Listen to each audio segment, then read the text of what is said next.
30 seconds and counting. 25 seconds and counting. We are still go. 20 seconds. Guidance alert. The guidance system now going internal. 15, 14, 13, 12, 11, 10, 9, 8. Ignition sequence start. 5, 4, 3, 2, 1.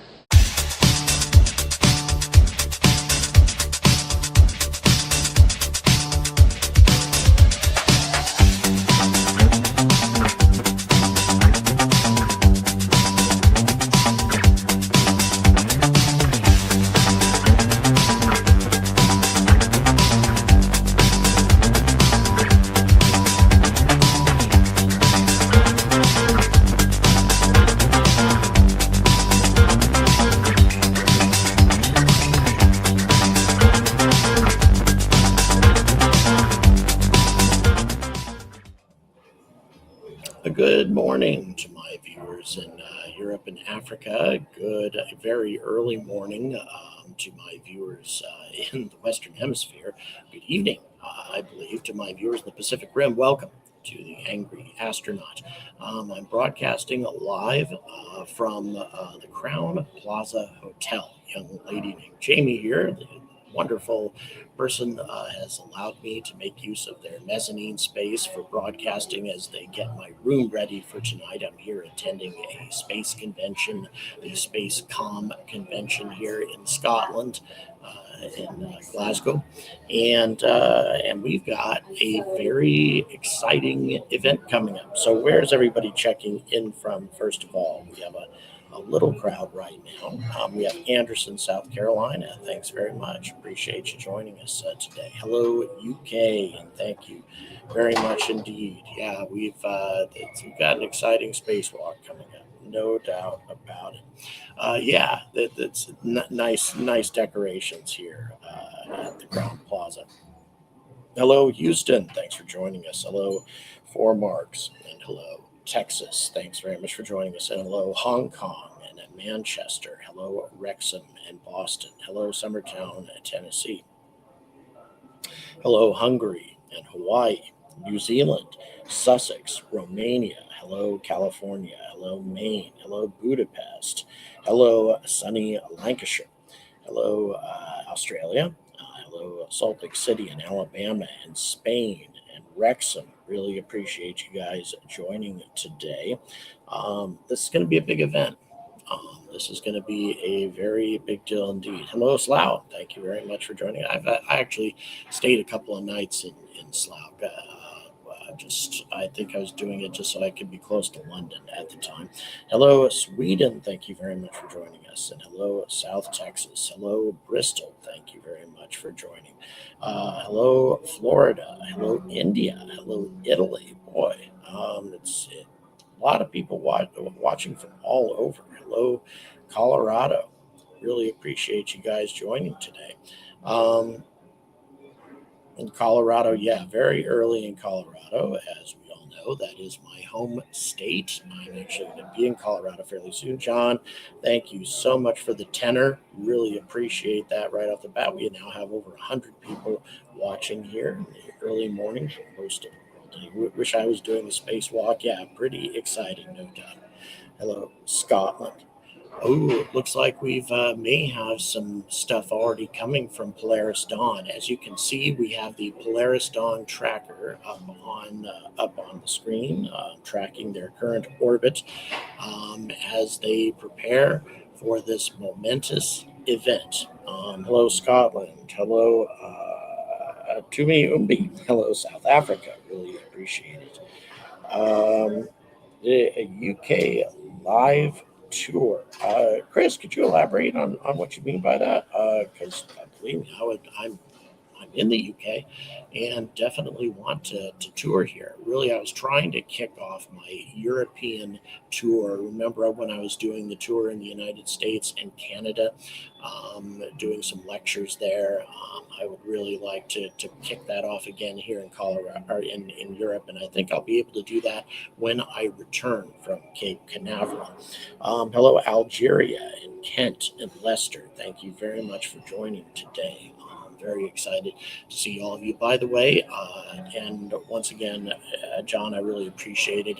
If you want to support, I'm leaving in less than 10 days now. If you want to support this journey that I'm taking to Cape Canaveral to cover the Crew 9 mission, which, by the way, that's going to include behind-the-scenes tours at NASA, interviews with the astronauts, which I'll be filming all of that and bringing it to you, plus on the spot, up close and personal coverage of the Crew 9 launch. I've never done any of this before. First time I've ever gotten a press pass. Anyway, if you want to support that, all the details in the description. Really appreciate your support. Why is it over the UK? Just the current orbital trajectory is taking it over there right now. I don't think that there's any particular plan. Oh, hello, Goon Hilly. Yes, indeed. Of course, Goon Hilly is providing the tracking. So that's why the orbit would follow that path. So yes, it is intentional, actually.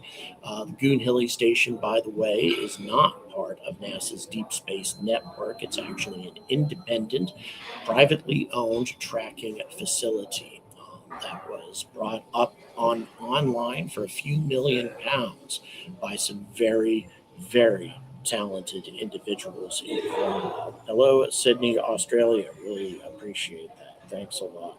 Serenity, thank you. Really appreciate that. As always, I'm going to bring you, my opinions as I see them. As I'm sure you guys have noticed, I don't treat anything with kid gloves. I tell it like I think it is. I may not be right, but I'm going to tell it like it is. And by the way, I have some FAA updates, some clarifications that I'll be able to share with you guys as to exactly why we have such a significant delay on Starship. I still believe that all this environmental controversy is making the FAA more cautious than they were before, but they sent me a very extensive statement on why the delay is so long. So I'll be sharing all of that with you folks later today in a special bulletin. Episodes in front of a live audience. Oh, yeah, that'd be cool. Yeah, I don't think I've ever done that. Hello, Limerick, Ireland. Really appreciate it. Hello, Sydney. How long will the space walk last? That's a good question. I think it could last a very long time, because the safety procedures that are going to have to be undertaken in order to make all of this work properly are going to be extremely complicated. We're not just talking about an airlock. And by the way, they've already been going through a lot of procedures, including breathing a lot of pure oxygen, getting their bodies acclimatized to what a spacesuit is likely to be. The pressure, the PSI in a spacesuit is radically different than the PSI on the space station or even in the Crew Dragon, so that they've had to go through some decompression. They've had to adjust their bodies to get ready for this spacewalk. So let me go ahead and see if I can get a bit closer to the mic, make sure that you guys can hear me. We have some background noise because I'm in the mezzanine at the Crown Plaza Hotel. Also, I think somebody's doing some cleaning, doing some vacuuming, unfortunately. So yeah, we'll see. David,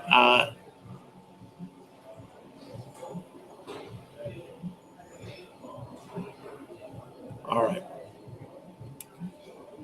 Currently, SpaceX is live, but all they're doing is running some of the same background information on the Polaris Dawn mission that they've been talking about for a long time. So we're not actually live. We're not actually live at the moment. Hello, Netherlands. Really appreciate it. Thanks very much. So apparently we are having some difficulties with hearing. And I think part of that is the fact that we have some background noise here in this mezzanine. I'm going to go ahead, however, and I'm going to pump up the gain a little bit. See if that helps. Can you guys hear me any better now? Can you hear me any better than we had before? Just let me know. Check, check, check, check. Any better? Because I know, yeah, apparently my team says that the audio is coming on over okay. Okay. So I just pumped up the gain a little bit on my mic.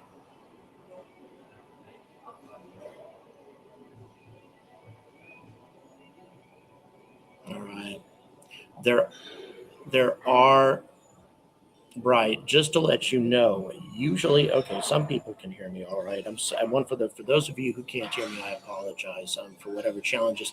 One thing is my producer usually runs AI enhancement software to improve my audio, to make sure that you can hear it more clearly. We can't run that right now because the X software for SpaceX's coverage of this event is not very compatible with YouTube and with the software that we are using. So that may be causing a part of the issue.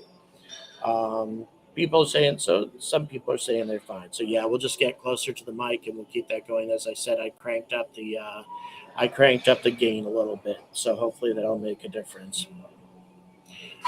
Also, can we go ahead and make sure that, and team, can we go ahead and mute your mics? Please, can we mute the mics for the team? Because I'm getting some of that. Oh, okay. Thank you. Okay. All right. And I was listening a little bit to apparently SpaceX's broadcast in the background. And by the way, we're still not in the beginning of the right. They're showing some of the pre-breathe procedures that they have to go through prior to being in their spacesuits. Pure oxygen has a lot of that involved at the beginning, because that is largely what you end up breathing. And yes, it is dangerous. One of the reasons that the Polaris Dawn mission was delayed is because in the process of designing the mission, they discovered that there was a small risk of fire. And of course, fire with pure oxygen would be absolutely cataclysmic. And so as a result, they had to engineer that danger out of there so they could introduce pure oxygen into the mix. Once again, the pressure change is substantial between where they are normally and where they're going to be. Now they're going through the EVA preps, and as you can see, they're popping a hatch here, guys. It is, however, different than what the original conceptual art would suggest. If you remember the conceptual art for the Polaris Dawn mission, it showed as if the entire Crew Dragon was opening up like a giant clamshell, but instead it appears we just have a hatch that's opening up. And okay, we're going to go ahead. We're going to go ahead and bring. We're going to go ahead and bring the SpaceX broadcast to you right now, because I think they're starting to ease into some useful information. So we'll bring that to you at least for now. Producer, if we can pipe them through, please. Position, the seats are going to get rotated upright. Generally, they stay in the recline position for the majority of the mission, but we're going to rotate those upright during the EVA just to give more room to move about. After that seat rotation, the crew verifies that their heads-up display or the HUD on their helmet visors are turned on, operating as expected. This is how the crew will actually be able to keep tabs on the health of their suits, and they'll get some other stats of their suit operation during the spacewalk. And that will take us to the first official go, no-go checkpoint to determine if the EVA can proceed. After an operations brief from the SpaceX team, the crew will announce their go, no-go status, and then it'll be time for the spacewalk to begin. It's expected to last about 2 hours from the time that O2 begins flowing to the crew's suits until we complete the repressurization of the cabin. And just prior to we get to cabin venting, pure oxygen is going to start flowing to the crew suits. That's when the EVA clock will start, so keep an eye on that. And this all gets followed by a suit leak check. We'll do the leak checks. Once those look good, Mission Control will start to vent the cabin, just removing the air in order to lower its pressure down until we can get to hatch opening. Next, Dragon will use its Draco thrusters to reposition itself so that the trunk is facing the sun. This will help keep temperatures, communications, and spacecraft power stable during the spacewalk. At this point, the crew should be ready to open Dragon's hatch and exit the spacecraft. After the hatch gets opened, EV1, that's Jared's call sign during the spacewalk, he's going to be the first to exit the spacecraft. He's going to go outside and he's going to do a series of mobility tests. These are kind of the core component of the spacewalk today. He's going to basically take the EVA suit through the paces. It's going to take about 15 minutes before he climbs back into Dragon. After that, EV2, or Sarah, will step out into space to perform the same tests of her EVA suit before she then climbs back into Dragon. In addition to the suit mobility tests, Jared and Sarah will also evaluate Dragon's new Skywalker hardware. We'll talk more about that in just a bit. Then after she's completed her test, Sarah will stand by near the hatch for the actual closing. And at this point, after the hatch is closed, the EVA is not over. Guys, we have knocked off, or in the process of knocking off the SpaceX audio because we need to stabilize some of this transmission from X. There are compatibility issues between X and YouTube, and we always need to be actively cleaning up the feed, basically. So in any event, but I'll keep you up to date on what we've got going on. As you can see, this is a lengthy procedure. We're 45 minutes away from the start of the spacewalk, is the update that we just got, indicating that all of these processes that they were just describing have to be in motion at the moment to be this close to the time of the spacewalk. So we are approximately, let's say, about 45 minutes away before it actually commences. And then about 2 hours for the spacewalk to actually take place. They described also that they're going to be undertaking some mobility. At no time, however, my understanding is, at no time is Jared actually going to float free in space. This Skywalker equipment that they're talking about will probably extend away from the ship a bit, but he will always have a point of attachment to the Skywalker, will always be holding on. So, of course, part of me wonders if Jared is going to stay 100% on script. Okay, we've got SpaceX audio available again. We're going to go ahead and pipe them back in. And then your first flight was on the Soyuz, but your second one, you were the commander of Crew 1. I mean, that was obviously really huge for everybody here. That was big for me. I was there with you at NASA still. That was a huge moment. That was the first long duration mission to the space station on Dragon. And I mean, you really got to know Dragon probably more than anybody, because you actually got to call it home while you were docked up there. That's right. I mean, I tell you, it was quite an honor to get to be a part of that crew, to get to command that crew, and it was a great, amazing group of people. Not only Victor, Shannon, and Suichi, but also everybody that helped get us there at SpaceX and at NASA. But yes, you're right, Dan. While we were on board, we didn't have enough crew stations, and actually, you can see a picture of where I slept while I was on board for that second mission, and it was actually quite comfortable. And one of the best parts about being able to sleep on Dragon is that I had a view, I had the window, and our other crew quarters did not. So I've got some amazing pictures from my time staying in Dragon. That's amazing. It's great to have you here. I had the pleasure of watching you launch in person. I was hosting the Crew 1 launch from the NASA press site, and it was just so cool to see everything light up and just watch you ascend to the station where you made it your home. It was also so great to see you here around campus during your training period, just seeing you here on the mez having lunch, and that was really cool. And during that time, you got to get to know the SpaceX team pretty well. In fact, Anna and Sarah were two of your trainers for Crew 1, weren't they? They were, yes. And I got to, for the launch, we saw some of their videos of training, and I thought it was kind of fun to see them as trainees, and somebody else getting to test them all the time. So it was pretty neat to get to see that. Switching it up a little bit, because we're starting to get some views back from Dragon. We've been treated to some pretty spectacular stuff as we were, all the way out to 1,400 kilometers. we like to talk about something called the overview effect. So kind of that first, and we're getting some comms from our crew too. Yeah, I'm not. SpaceX Dragon radio check. Catch loud and clear, kid. Help me. Catching loud and clear.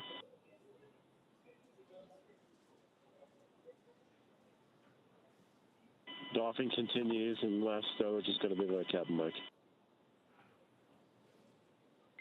Copy that, kid. Thank you so much, Rodney. Make that Thank Donnie. you so much. All right, some quick comm checks. We heard Kid that Scott Poteet, he's going to be one of the support crew in there today. So our first comms down as we get ready for the spacewalk. But we're looking out the view. We're looking down at Earth, that overview effect. What's it like the first time you get to space, you get to look back?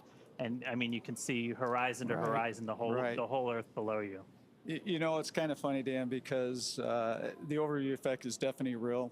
But when I first got to space on that Soyuz, gosh, how many years ago? Almost 9 years ago, I had this really weird feeling of falling, and so when I looked out that window the first time, I wasn't really thinking the big thoughts of an overview effect. I was kind of thinking, like, what is going on with my body right now? This feels really... That's pretty, but oh no.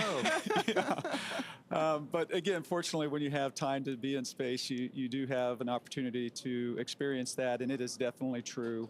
You know, you'll hear people talking about that small sliver of atmosphere, and you see that, and that's what's keeping us alive. You see a world without borders, which is incredible. But you know, one of the experiences of the overview effect that I had was that, you know, that it gives you that sense of answers, but it also, for me, gave me a lot of questions and made me realize that there's a lot of this world I don't really know much about, the other parts, other countries, other societies, cultures, languages, and so sometimes it brought as many questions as it did answers. Wow. Hopefully a bunch more trips then, right? That's right. Yeah. That's right. Now, for those of us who have never been to space, it can be hard to imagine looking down from there here at planet Earth. Space photographer and author Frank White originally coined the term the overview effect in a book of the same name. Here's a little more on the phenomenon that few of us have yet to experience. The overview effect is that sensation or that feeling that you get when you see a whole world. Music here at the moment, and I think the producer. Oh, hold on. Are you there? All right, good. We had a few seconds of copyrighted music that is gonna. Yeah, will that had the potential of throwing stuff off, so I apologize for cutting that off. But once again, that's the problem with running these live streams. You can never tell when they're gonna bring something like this on, which of course always has copyrighted music, and it always is disruptive. By the way, Marina R, thank you very much for joining us today. Marina is our longtime Ukrainian supporter. Who has been stuck in the country for all this time as the war has been raging around her. So everybody say hello to Marina, and thank you very much for joining us today and for being such a long-term supporter of this channel. Think about you often. All right, so yeah, it's in terms of the length of the spacewalk, they're saying about 2 hours. And keep in mind, this is going to be much simpler than the spacewalks that we see on the ISS, because aside from performing maneuvers with the new spacesuits, new EVA maneuvers, to see just how functional and flexible and useful they are, they're not going to be doing any sort of complicated work as ISS astronauts do every time they go out for a spacewalk. So really,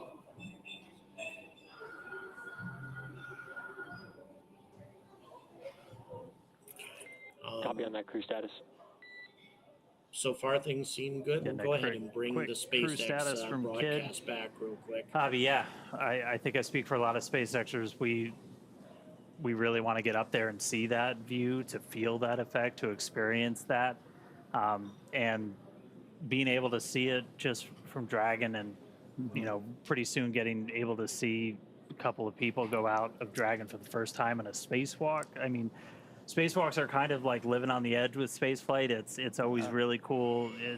It's really important for just about any program. Like, what are some of the things when you were outside the space station? What were some of the things that you were working on, Mike? Yeah, so when I went out, I mentioned that first spacewalk as contingency. We had a failure.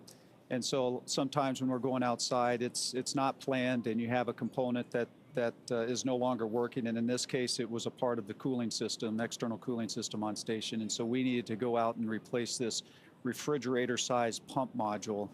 And so that took us a couple walks to do that. Other times we're going out and we're putting a new piece of equipment on board. Sometimes normal maintenance. Sometimes we're upgrading equipment like new solar arrays, new batteries, and things of that nature. And sometimes you're doing like what the Polaris Dawn crew is going to do today, and you're just checking out the suits and checking out the equipment that you're going to use in future spacewalks as well. Now, with all of the experience that you have up there, I'm guessing there might be an EVA experience or achievement that you are particularly proud of? Well, I'm proud of every one of them. Right, when you get out the door and then you come back in safely, I think that's what everybody wants to do. Dragon SpaceX, for awareness, we're going to be commanding a couple fans right here. You'll hear them run, but then we'll also be turning them off. No correction required. Copy. Actually, if I can, I'm just going to jump in on that. Absolutely. That's actually a very important call that was made. You heard him say we're going to turn on some fans, because when you're in space, you acclimate to the sounds around you of the vehicle. And when it changes, all of a sudden, you're kind of looking around at what was that. And so you heard them give them a warning that we're going to turn on some fans. Yeah. And so that they kind of knew what was going. So that's actually a great call from the ground there. But anyway, going back to those spacewalks where I was outside, and what are you proud of? It takes so much to put these vehicles up into space. And so when you go out on the spacewalks and you know that you're a part of keeping that going, a big part of it is you don't want to mess up, right? Because people are depending on you. A couple of people watching over your shoulder. That's right. And so when you get back in and they call up and they say, hey, that repair that you just made, everything's working, looks good, station's back up 100%, it's like, okay, that feels great. Dragon SpaceX, our fan commanding is now complete.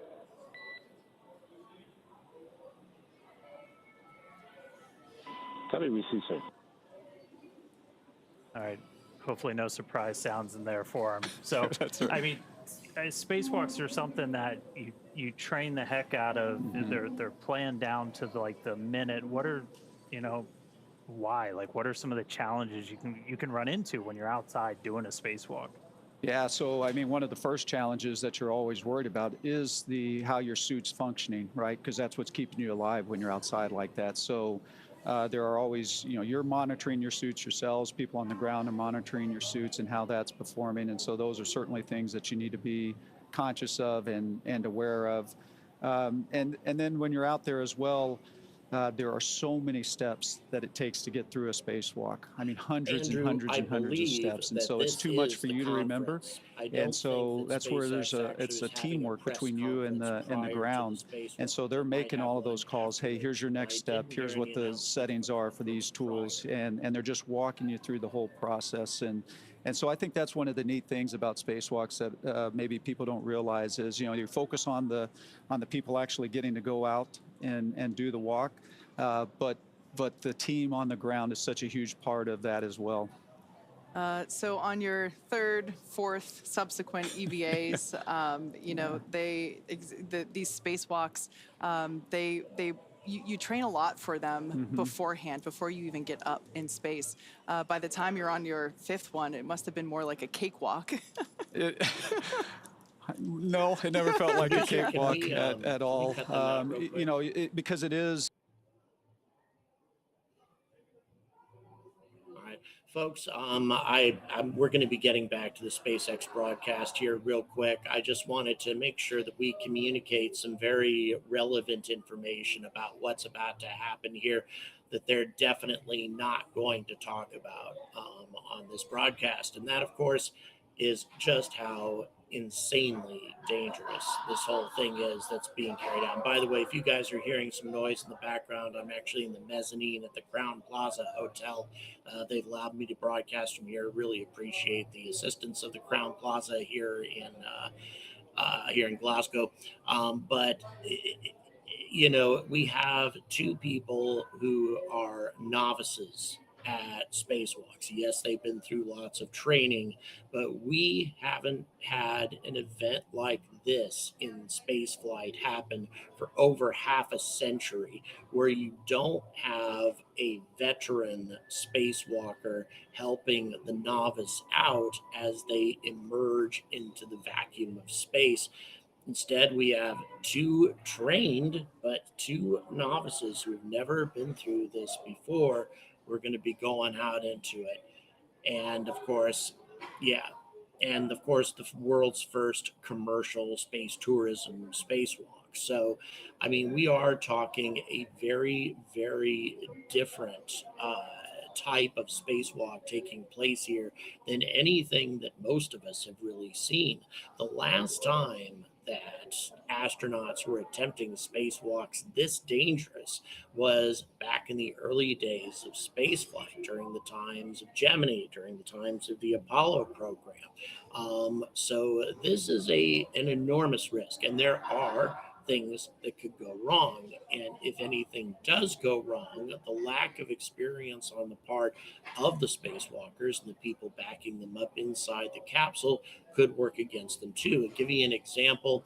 An ESA astronaut, you may have heard about this recently, had a water hose or water line break in the spacesuit, and the helmet started filling up with water, and they started to literally drown inside their helmet.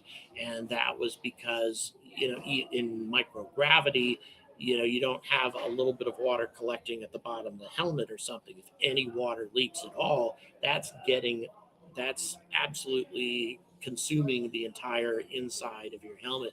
He almost drowned.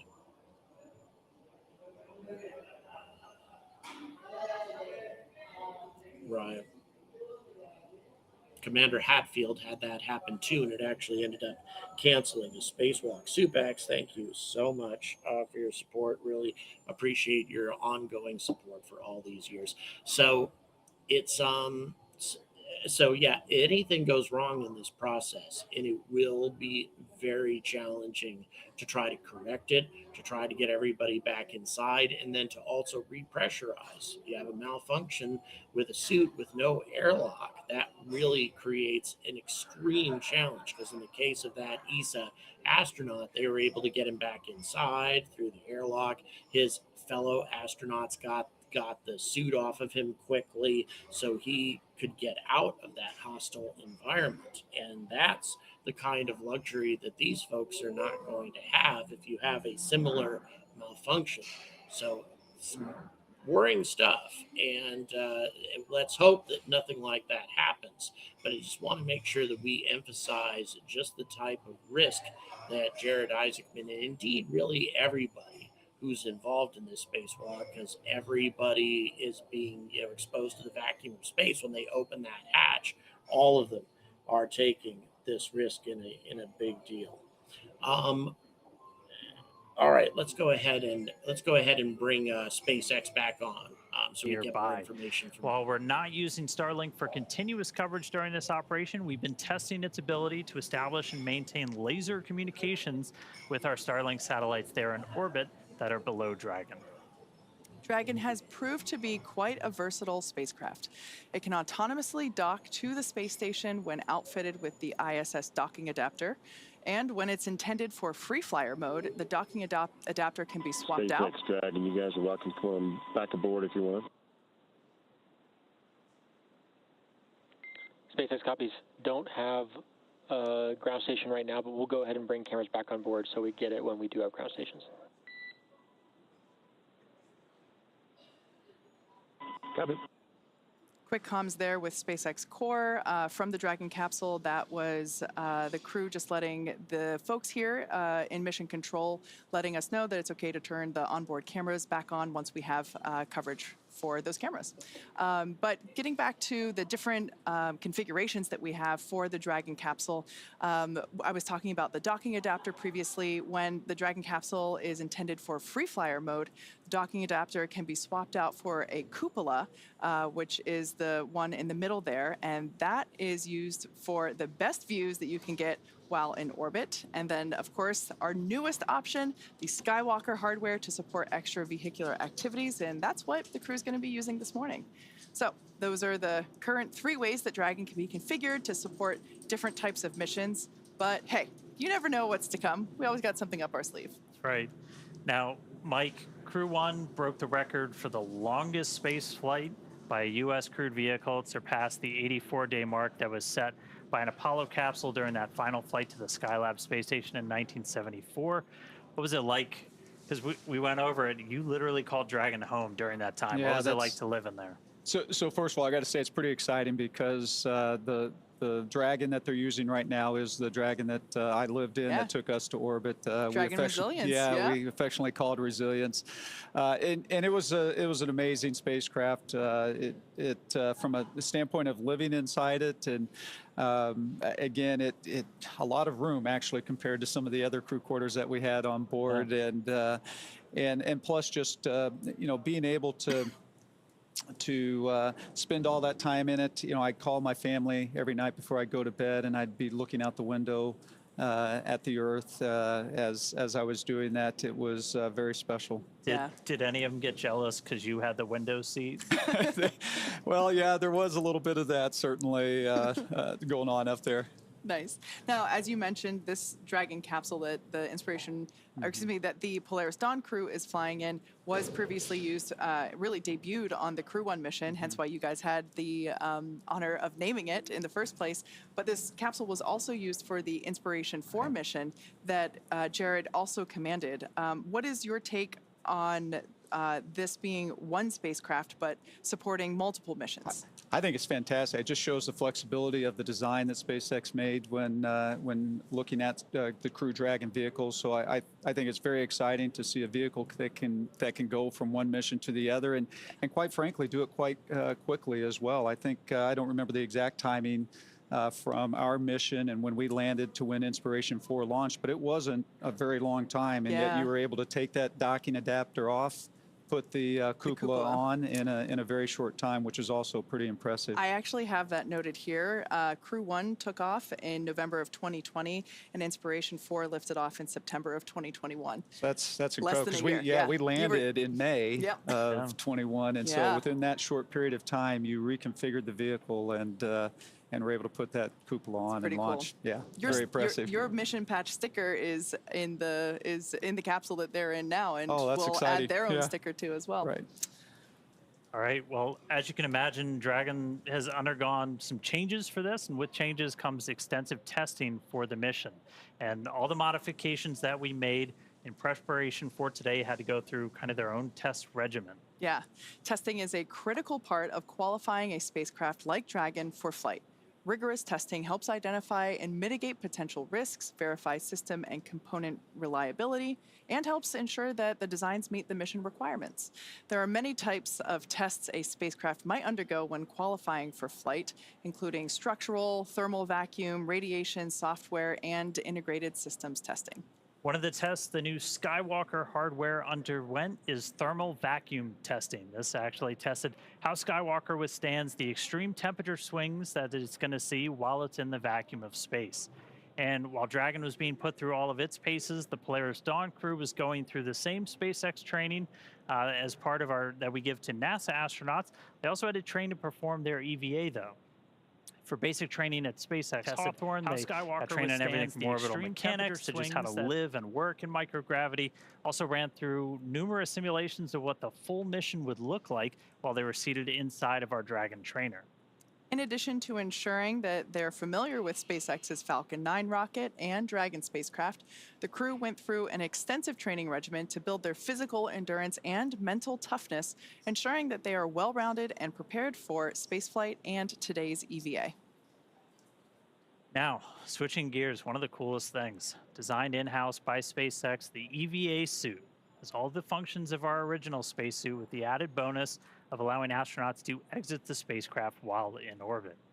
And this mission, Yep,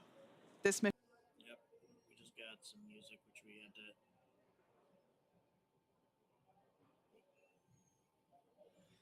thousands of Let me spacesuits, know, so Aaron, the if we have to development of cut out this the suit music. and the EVA performed on this mission will be important steps toward a scalable design for spacesuits on future long-duration missions.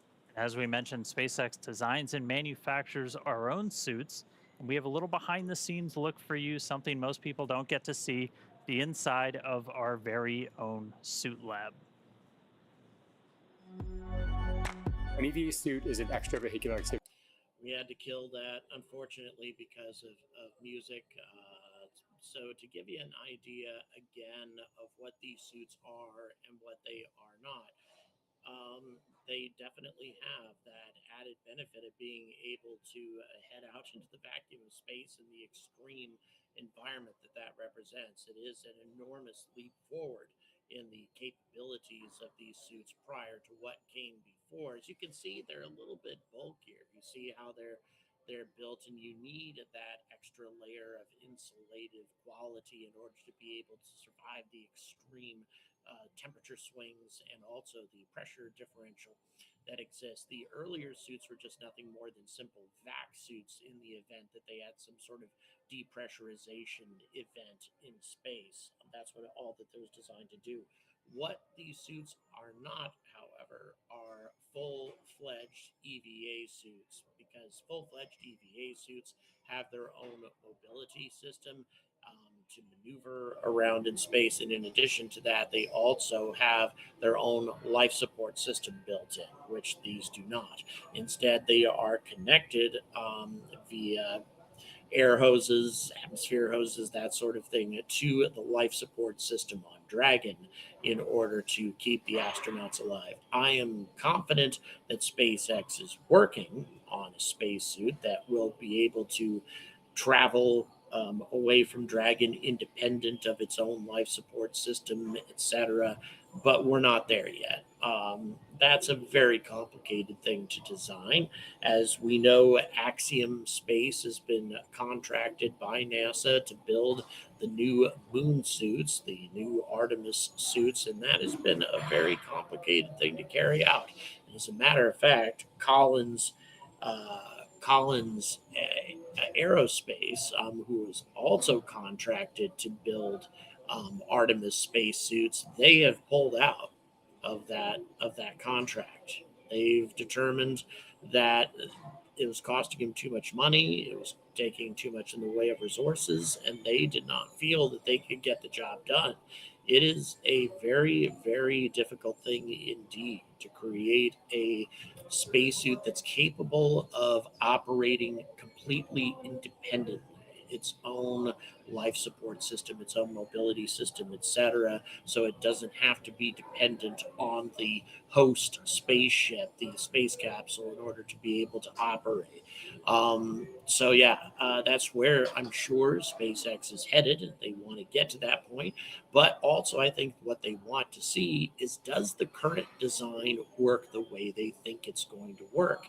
How flexible is it? How mobile is it? How easy is it to operate in? And that's what, Jared Isaacman is going to be the first guinea pig. Well, actually, all four of these astronauts are going to be guinea pigs as they try this out. A huge benefit for SpaceX, by the way, that Jared Isaacman paid for this mission so that he could test out their technology. So, very big benefit to them, indeed.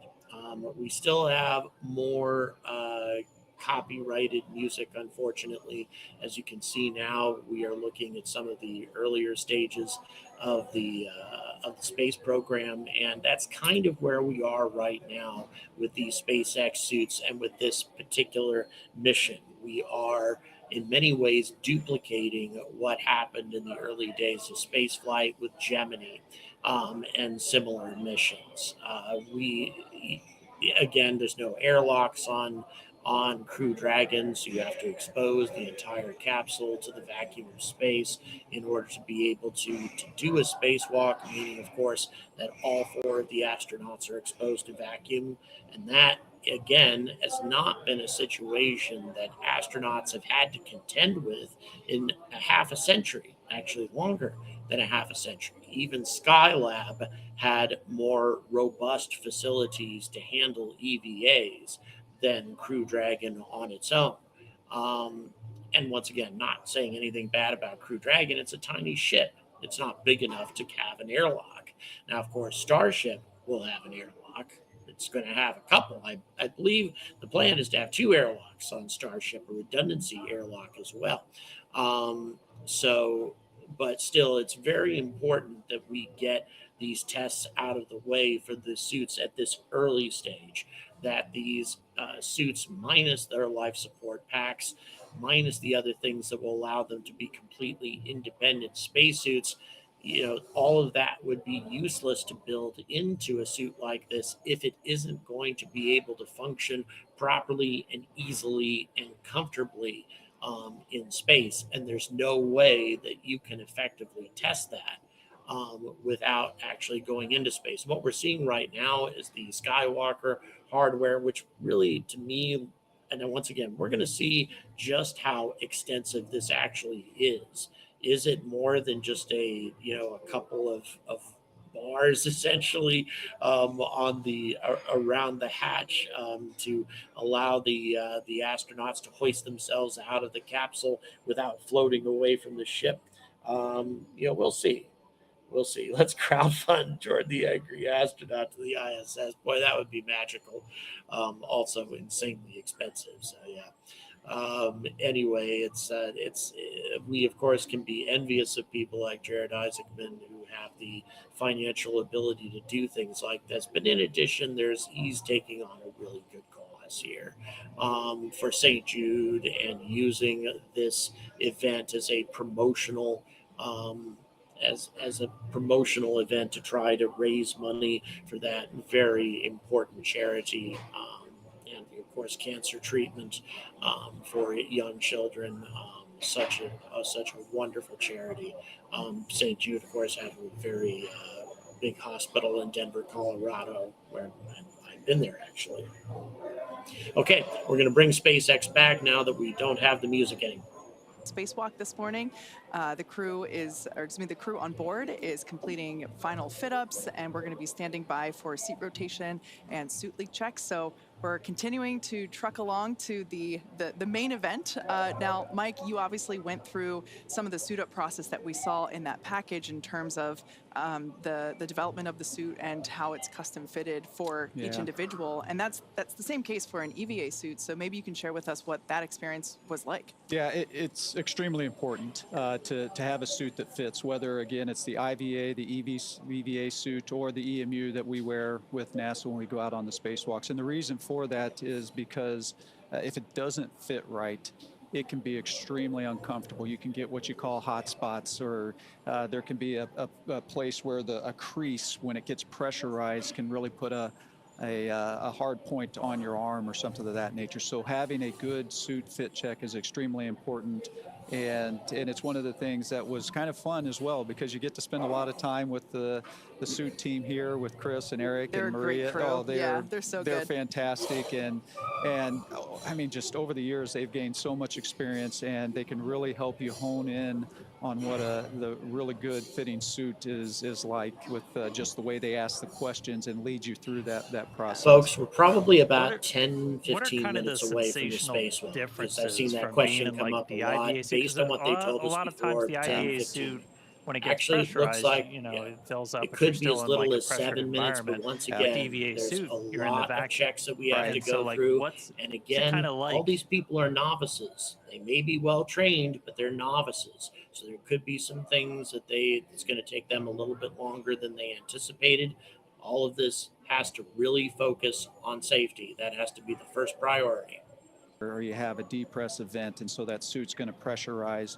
And so in that case, we're not as worried about like the mobility of the suit. You just want to get home and do it in a safe way. And so you need to have enough mobility to still be able to control the spacecraft and do the things you need to do, but you're just not as worried about it because you're not trying to perform a maintenance activity or something like that when you're going out on a spacewalk. And so I think that's one of the biggest differences between the IVA suit and the EVA suit is just what the purpose of it is and what you're trying to do with it. Yeah, that feedback loop is so important to be able to communicate what feels good, what doesn't, because I imagine, as you're out there and having to perform, as you mentioned, maintenance activities, among other things, that the functionality of your body is critical to perform those. It really is, and probably one of the hardest, I think, parts of the suit to design is the gloves. Right, because absolutely, you hear us use the term "it fits like a glove," right? We use that a lot, but you don't realize how much you use your hands when you're outside on a spacewalk, as opposed to say your feet when you're, because in space we don't use our feet or our legs as much as we do our hands, and so when you're in a pressurized suit like that, and you're constantly grabbing and reaching, you are overcoming the pressure of the suit, and your hands can get just exhausted. And you can get those hot spots. I had some issues with my EMU gloves when I first started training at NASA, and I would actually get what's called delamination on my fingernails. And so there's just little things like that it really matters how well that suit fits and how well it functions. And so you don't realize how important that is sometimes. Yeah. Now, we are going to be stepping into suit leak checks soon. Can you share with us a little bit about what that process entails? And more importantly, because you've actually experienced what it feels like to go through suit leak checks, what that experience is like. Extremely important part of the whole process, right? Because before you take the cabin, in this case, all the way down to vacuum, you want to make sure that your suit is maintaining the pressure that it needs to. And so it's not a very long process. It's usually just a few minutes to 2 or 3 minutes. And the interesting part is if you don't pass that leak check, what do you do next? And so there's always usually procedures associated with that as well, that start checking your zipper, start checking how you've closed things up. Did you not get something sealed quite right? And so it's always a good point in the mission when whether it's on the launch pad getting ready, whether it's in the airlock getting ready to go out the door, when you hear that, good leak check, because now you know that you're ready to go. So today's going to be kind of unique because all 4 of our crew members are going to be doing the spacewalk. They're all going to be exposed to the vacuum of space. But I mean, even when you did spacewalks, it's never a solo act, right? You're always out there with a partner. You are. It's extremely important. In fact, one of the hardest parts about our training for spacewalks is what we call incapacitated crew. And so you need to always be able to get your crewmate back into the airlock if something should happen, if they should no longer be conscious and something of that nature. And so we actually do spend quite a bit of time, and that's why it's extremely important for us to go out in pairs, because things can go wrong. All right, so we're looking at about 3 minutes right moments. now, guys. They're putting some suit telemetry up on the screen at the moment. While only it looks Jared like and we're going to Sarah get going are going here to very, be very soon. somewhat exiting the spacecraft. Again, this is our first all 4 time ever crew members doing are this, going to be so, exposed to the vacuum there of could be space, some and it's things actually that we're going to set a new record not ready for for, most but number of still, people exposed coming to up or an not historic them event without a suit, in but the like history of space in the flight. vacuum of gravity The all first at the same time time. that That's actually interesting. I Yeah. never Right, actually it thought says of that some piece of this commercial mission, and the fact that you're going to have astronauts, 4 people on a not part of spacewalk. I know any at one point on a shuttle governmental mission we space had three program folks attempting outside to on a enter spacewalk. the vacuum of And space. so that's a big deal, in and brand kind of new exciting. One of spacesuits. one of the first things we time do ever on attempted the to do space any station, of of course, this. is we It's have astronauts amazing, that are still really, inside, and if we do that get they into didn't those have, emergency say, situations, they're NASA there prepared to professionals help us testing these get suits back to into begin the with. airlock So yeah, and get unsuited something and very things of big that coming nature. up So very of soon. course, when you have all the crew, it just makes you think about those emergency situations probably in a little bit different way than we do on station. And hey, if you're just tuning in, we are still waiting to really kick off our spacewalk today. So right now the crew is inside the spacecraft. They're getting suited up. We should be hearing some comms from them pretty soon. And then SpaceX Dragon, EV1 is completing glove zipper closures, but at this time we are ready for seat rotation. Copy that for seat rotation. Can you confirm crew is ready with the current glove zipper ops?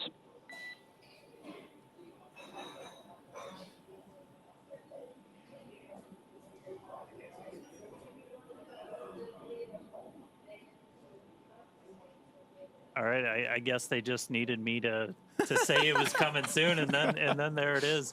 But we are going to hear the seat rotation coming up soon. Again, they're in the recline position. And I'll do standby well to get them to the seat. Copy. Standing by. So they're going to get those seats rotated, and then we're pretty much going to be ready to start getting into things. And our EVA is going to officially start when we start flowing O2 into those suits. And so that'll kind of start our clock. We're going to be showing you some of the telemetry. So all those numbers at the bottom of your screen, you've got a couple right now.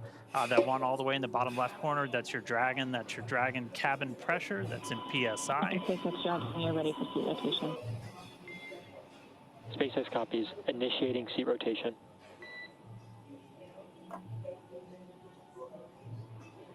Great news there.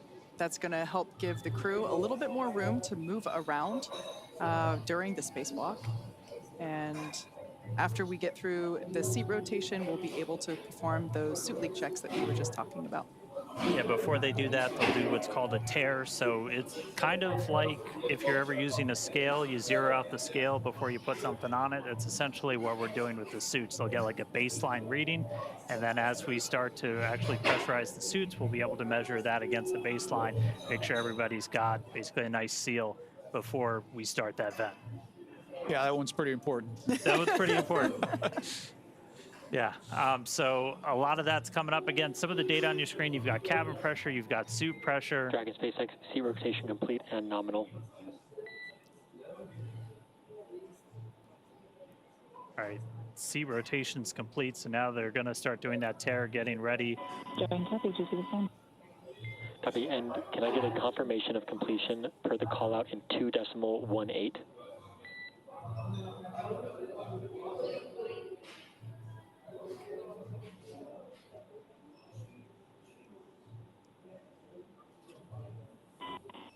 H1 SpaceX, complete with 2.18. Copy.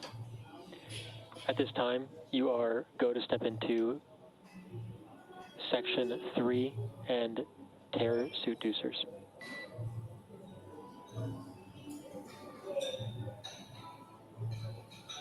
Copy, everyone's it. Just a quick reminder, in case if you missed the top of the show, we're going to be referring to the crew a little differently for the EVA activity than we were previously. So we heard Anna talk EV1. That was referring to Jared. So basically his call sign for this spacewalk operation is EV1. Sarah's call sign will be EV2. Anna will be support 2, and Scott will be support 1. Also, Scott and Sarah are switching seats. Perhaps they already have. Yeah. Copy, standby for HUD power for pressure sensor checkouts. Okay, so our suit tear completed. So next up is going to be the HUD checkout. So the HUD, your heads-up display. Very excited about this. Really excited about this. And Mike, I'd love to kind of get your perspective on this real quick. We do have on your screen, though, that's your seat order. So You've got EV1 Jared is in that seat. He's going to be in that seat right now, but once we actually get ready to open the hatch and everything, he's going to be positioned kind of over by the hatch. And then Sarah, EV2, is going to be in one of those center seats. Then you'll have Anna and Kid on either side. Dragon SpaceX, suit HUD's powered. Report results of primary sensor HUD checks in 3.2.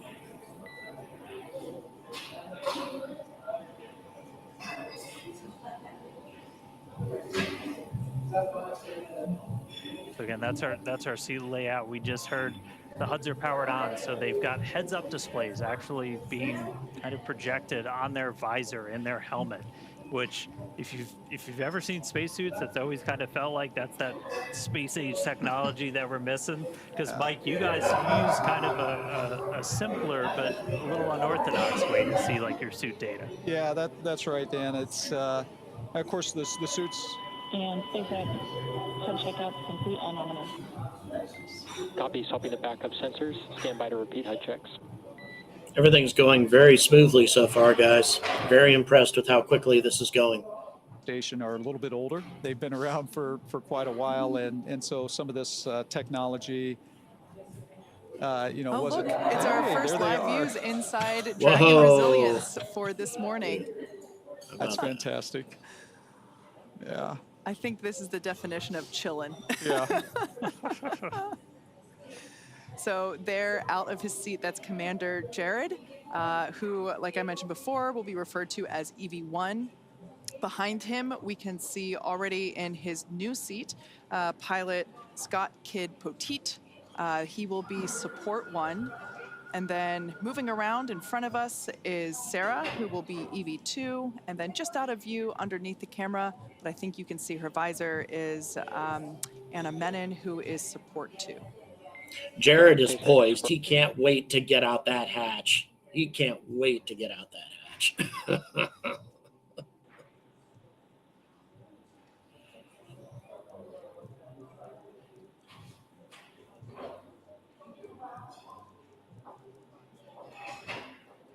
Crew's going to check out those heads-up displays one more time real quick. SpaceX HUD checkouts and backup sensors on nominal. Copy, good HUDs. Returning to primary. Stand by for helmet camera checkouts.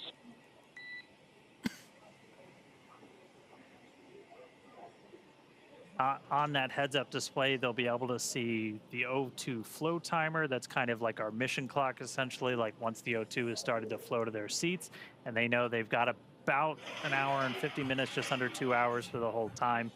They'll be able to see their suit pressure, temperature. Basically, it's a way to kind of keep an eye on things.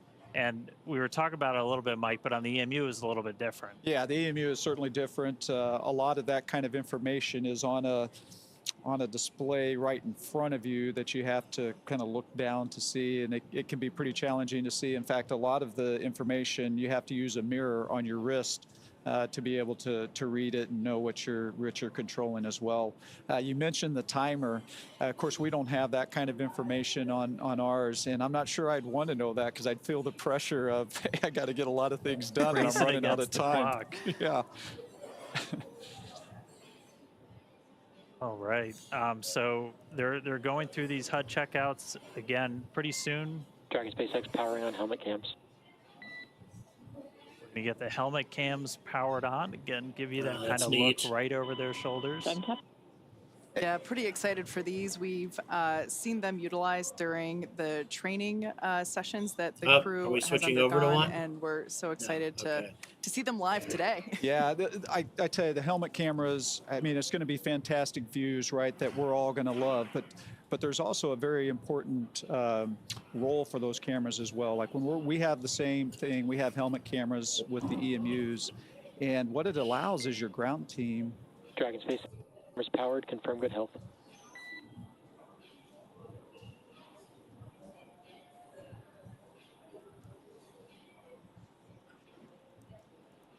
So it really allows your ground teams to kind of be able to see what you're doing and SpaceX is to get video on both speeds, no fault. and almost double check your work. Copy. Checkouts complete. HUDs will remain powered. Proceed to step 3.3. Operations review through 3.8. Report when complete. All right, guys, here comes the EVA go, no go. We are right on the edge of a big moment in the history of spaceflight. All right, so we got through HUD checks, we got cameras on, powered, ready to go. So right now the crew is going to go through, they're going to do kind of a final review of all of their procedures. Like you talked about this a little bit, like these things are so choreographed because even if you couldn't see the clock, like you're on the clock. So you've really got to make the most out of like every single second you're doing one of these. You do, and of course you see that with today's spacewalk as well. SpaceX repeating. Checkouts are complete. HUDs are going to remain powered. Proceed to step 3.3 operations review through 3.8 and report when complete. Copy, and work.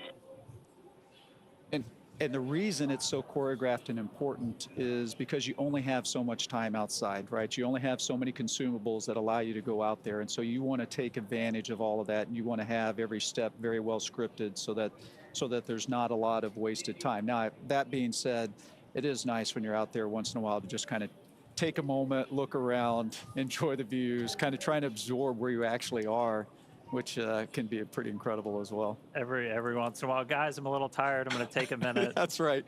I need to take a break. I see my house from here. That's right. Yeah.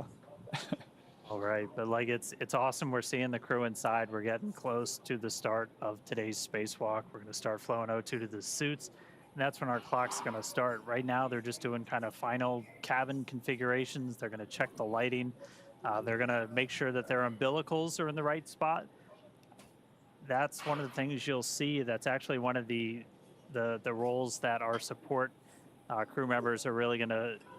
That's kind of one of their primary jobs during the spacewalk is to manage those umbilicals. For you guys, Mike, you had one. That's what plugs into kind of the leg in your suit, and that's what's providing like the breathing gas, comms, connections, all of that stuff.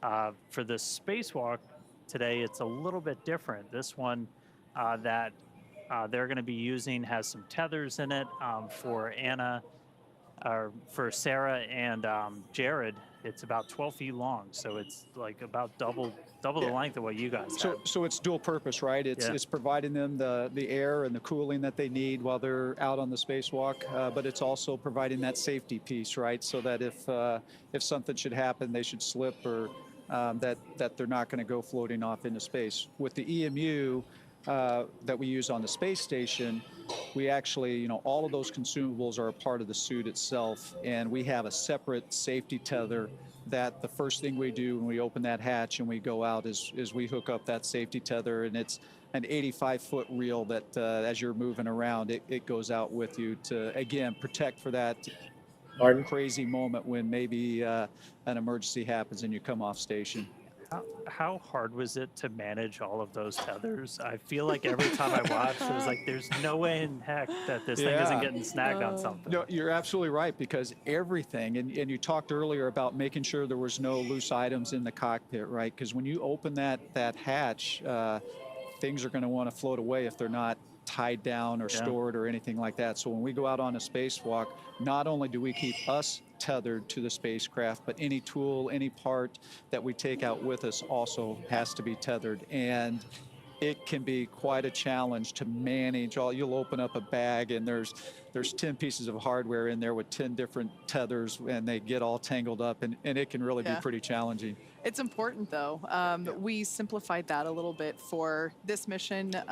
We actually basically built in that tether into the umbilical, one of which you can see actually there floating under Jared's right arm. So not only does that provide airflow and comms and all the normal connections that we have in the umbilicals, but we also added that strength to provide that protection.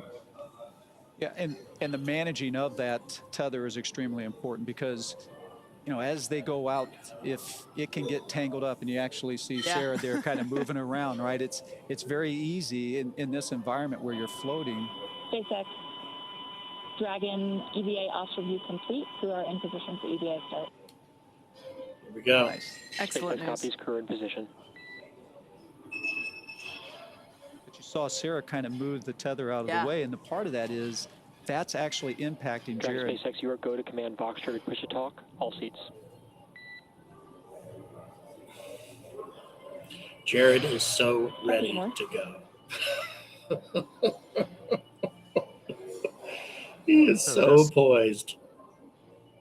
About the spacewalk today, it'll feel familiar if you watch some of Mike's spacewalks. The crew is going to go over to what's called Vox. Push to talk is set. Go for com check. EV1, com check. EV2, com check. Support 1, com check. Support 2, com check. SpaceX copies all. Good comms. All 4 crew.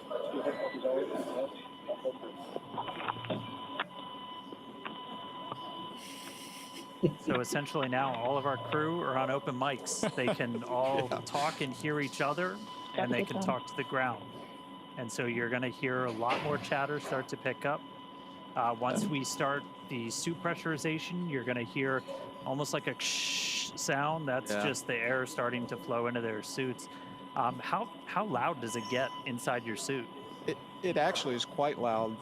That airflow is just constantly, which is a good thing, right? Because not only is it providing you the oxygen, but it's also helping get rid of that CO2 that you're breathing out. So you want that airflow to be constantly going, and so you always are hearing that fan that's making that happen, and so that is certainly pretty important. And the Vox thing, I got to say, you know, it's nice that you don't have to push a button when you're outside there to talk. Dragon SpaceX, we're about 90 seconds from EVA initiation.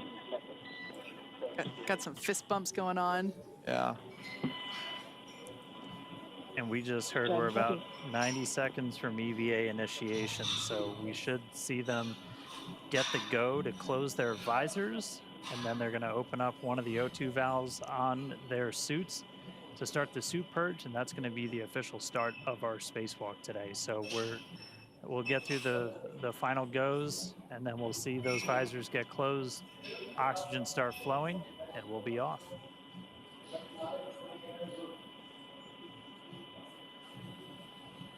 I love how everyone looks so calm and collected right now. I think that's a great visualization of just all the extensive training that they've gone through to get to this point. This has been years in the making. I'm sure they're excited, but everyone's focused. It is an interesting time right now, right? Because one of the hardest parts I always found about Dragon SpaceX. SpaceX is go for spacewalk operations. Report visors down, ready for secondary O2 flow initiation, and crew is go for spacewalk. All right, guys, here goes the visors. Andrew, my understanding is, yes, they will be completely out, although still holding on to the Skywalker rails, basically, as they go out.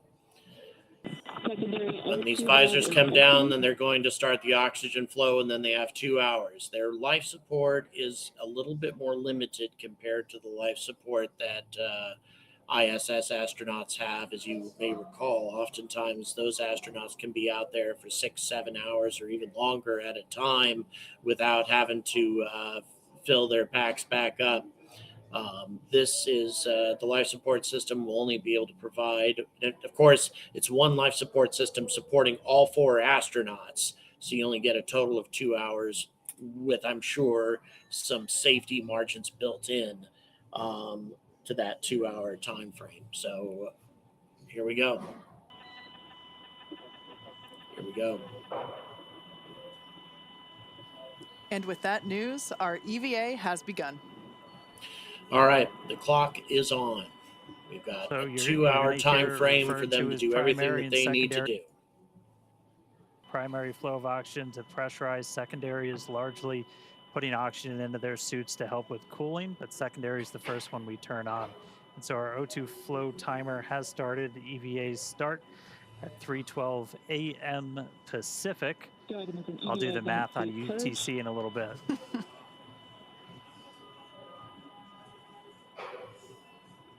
So this first operation, or this first step in the operation, is a suit purge.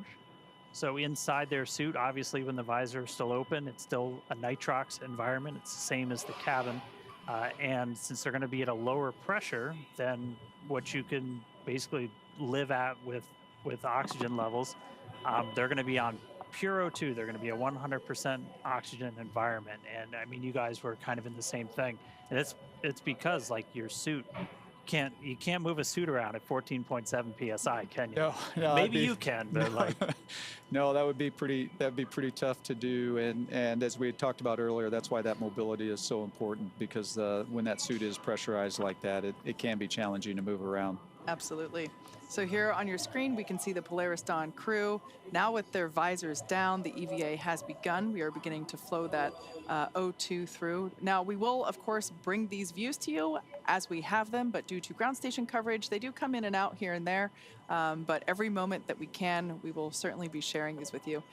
I also wanted to point out quickly that the window near Kit's feet was so much brighter than it was just even 5 minutes ago. We're going to be seeing that in stark contrast as soon as we get the EVA, or with the hatch open and EV1 out there. Yeah, it's kind of interesting you mentioned that, because as you're going around the Earth as fast as you are, right, in 30 minutes or 45 minutes or so, you can be passing in and out of that sun and going into shadow, and so that brings its challenges as well, because the temperature can change pretty drastically just in those transitions from night to daylight, and so it's an interesting moment when you're passing through through that time. That's actually one of the reasons that the visors have this new coating on them, different than when you wore a similar helmet. That coating actually helps to insulate the individual inside the suit, so when they're looking at the sun. Dragon SpaceX, a reminder, after the initiation of primary O2 flow, EV1, EV2 will need to adjust VOX threshold low following primary O2 flow initiation. EV1 copies. EV2 copies.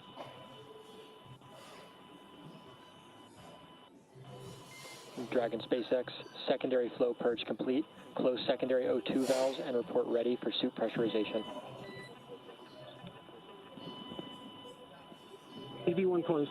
EV2 closed. Support 1 closed. Support 2 closed. SpaceX Dragon is ready for suit pressurization. Initiating primary O2. They're moving quickly and efficiently. I'm impressed how quickly they're going through this. This is normal. This is with the airflow coming through. The crew members are on Vox, meaning that their microphone is on the whole time. So Sarah and Jared are going to be adjusting their audio levels as this flow continues to help regulate that. Yeah, the Vox will kind of attenuate, so it'll sound like this now, but as we get through the spacewalk, it'll kind of come down, and you'll just hear voices a little bit more clearly. Their voices are actually going to change too. Yeah. Like, did that happen to you? Did that throw you, Mike, the first time you heard that? Thanks so much, Texas. Thank you so much. That, right? 'Cause you don't realize how much different it can sound. Your voice can sound in that lower pressure environment. Yeah. Speaking of lower pressure, we can see the pressure changing there with the telemetry in the bottom left-hand side of the screen, so we can see that suit pressure going up, and we're able to keep tabs there as well with the Dragon pressure. So Dragon on the far left circle, that's the pressure within the cabin, and then suit, obviously that's the pressure within the suits.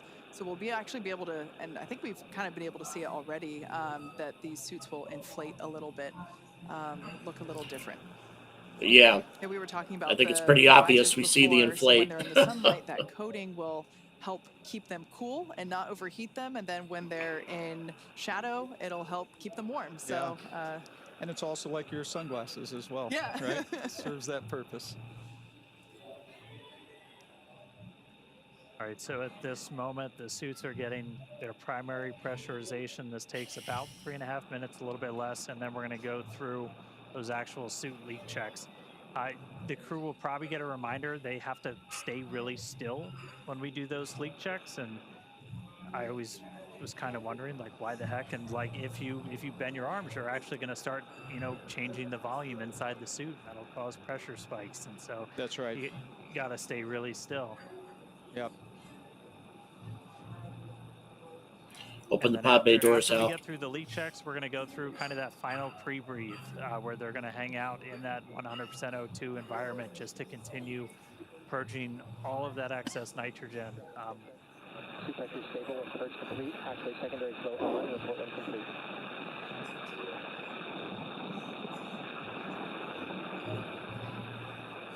EV1 open. Form 1 open. Support 2 open.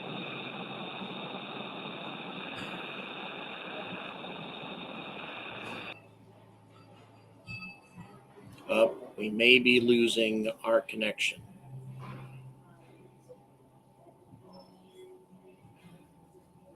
Producer? We're getting this back. Bear with us, guys. This could be a problem with X's broadcast and not with what's going on here. I'm not sure if this is across the board. Here we go. We got it back.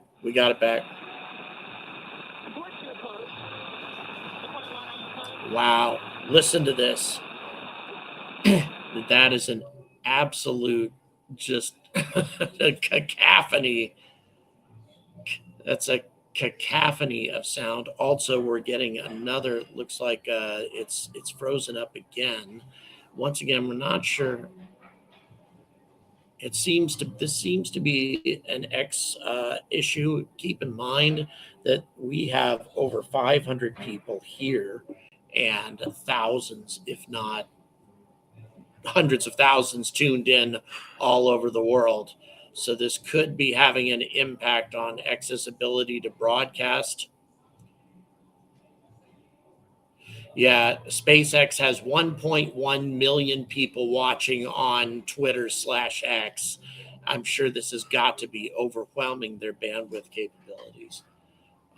There are many, many, many people watching this. It looks like, yeah, we have another delay. You can see that they're starting. It appears that they're, once again, it's hard to say. It appears that they're doing some work on the hatch. As you can see, somebody opened a hatch behind me here at the Crown Plaza. Looks like that they're doing a little bit of work on some of the maintenance, the duct work back in here. How about that? So yes, I've got my own hatch back there. Anyway, so we're waiting for X's broadcast to come back. Keep in mind also that the broadcast from the capsule is probably not all that fantastic all the time either, because it's entirely based on the availability of ground stations. Right now, I believe Goonhilly is maintaining that communication, Goonhilly and Cornwall, but it all depends on where they are in their current orbit. We're getting it back now.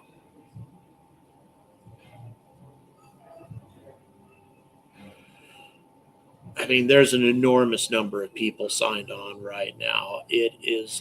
Once again, it's hard to say exactly what's going on here, but I would say that this is probably an X-related issue. That they are having a hard time broadcasting because of over 1 million people slamming their servers. So bear with us. We're working on getting this back for you. At the same time, though, I have a feeling that this is a universal issue on X because we haven't had any problems at all up to this point in terms of keeping the feed going for you guys.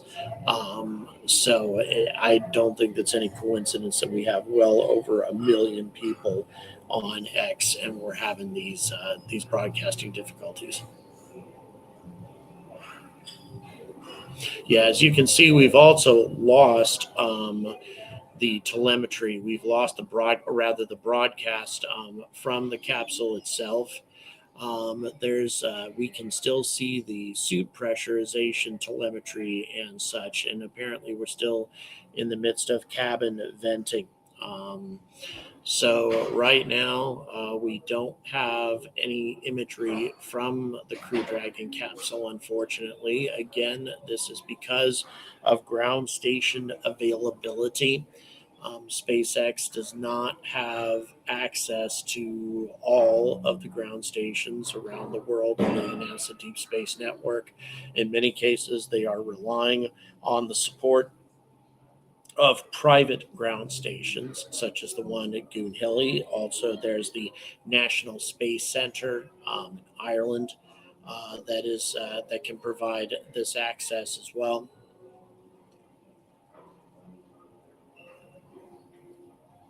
Right. So right now we're essentially waiting for the cabin images to come back.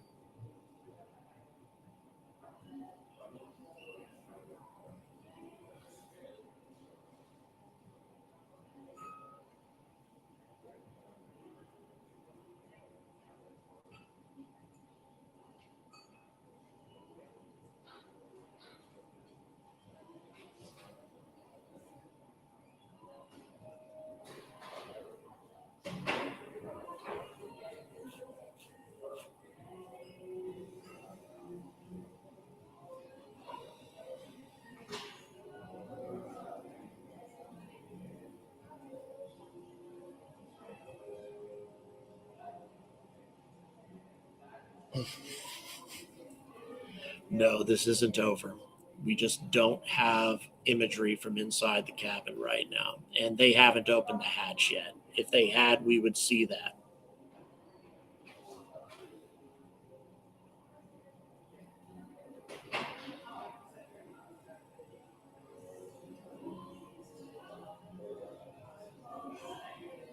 Okay.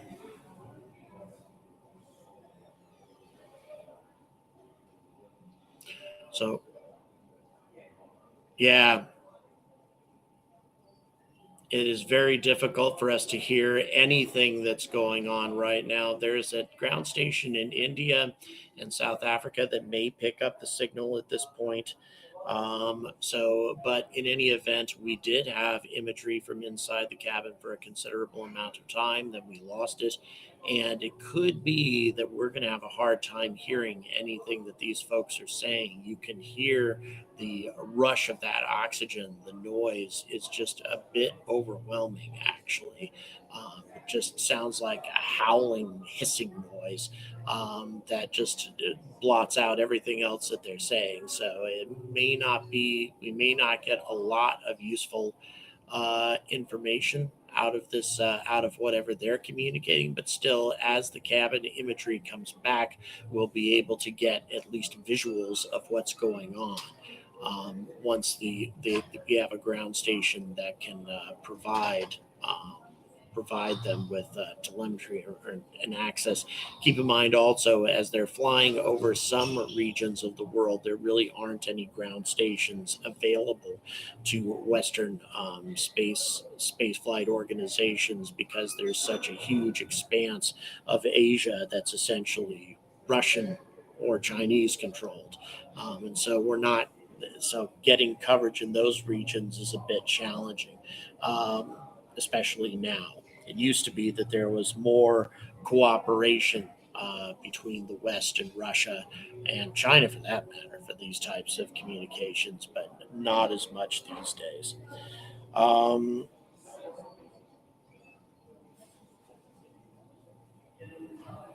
Okay.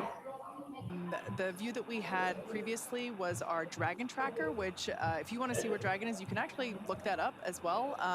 We have it on our website, spacex.com/follow-dragon. But yeah, just as a reminder, our crew, they are in their designated, or well, Jared's not, but our crew members, basically Sarah and Kid, have switched their seats for the EVA. Last time we were able to see inside the cabin, we saw Jared awaiting to open the hatch. So he wasn't in his commander seat, but Sarah is now sitting in Scott's pilot seat, also known as seat 3. And then Anna is on the far left side, and Scott is on the, oh yeah, we can see it there, on the far right side. And also just a reminder, their call signs for these EVA operations, Anna being support 2, Kid being support 1, and then Sarah being EV2 and Jared EV1, representing that Jared will exit first, do his activities, which include just some mobility testing of the suit, and then Sarah will go out and perform the exact same testing once Jared comes in. Meanwhile, Kid and Anna will function as the eyes and ears.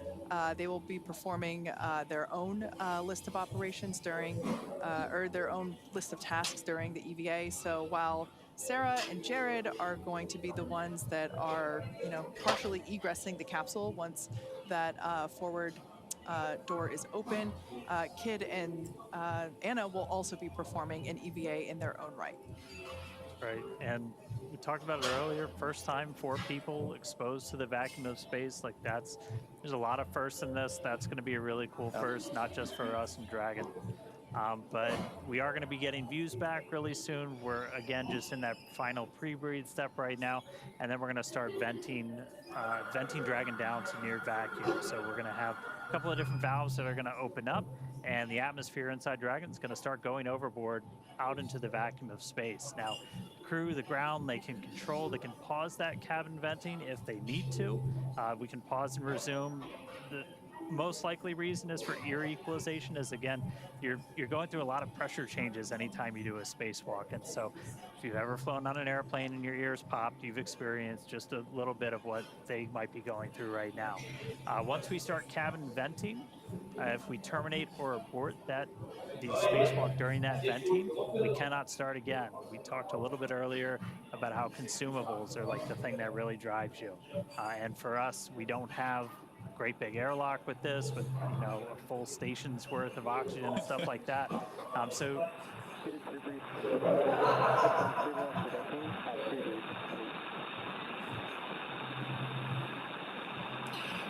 All right. You can see, boy, look at how much those suits have inflated. Look how big they are compared to what they were before.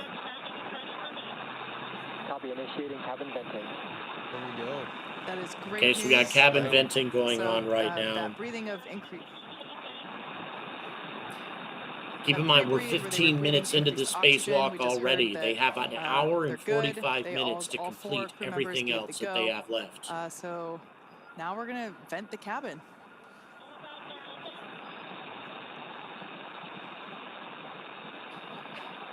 yeah, in total, this will take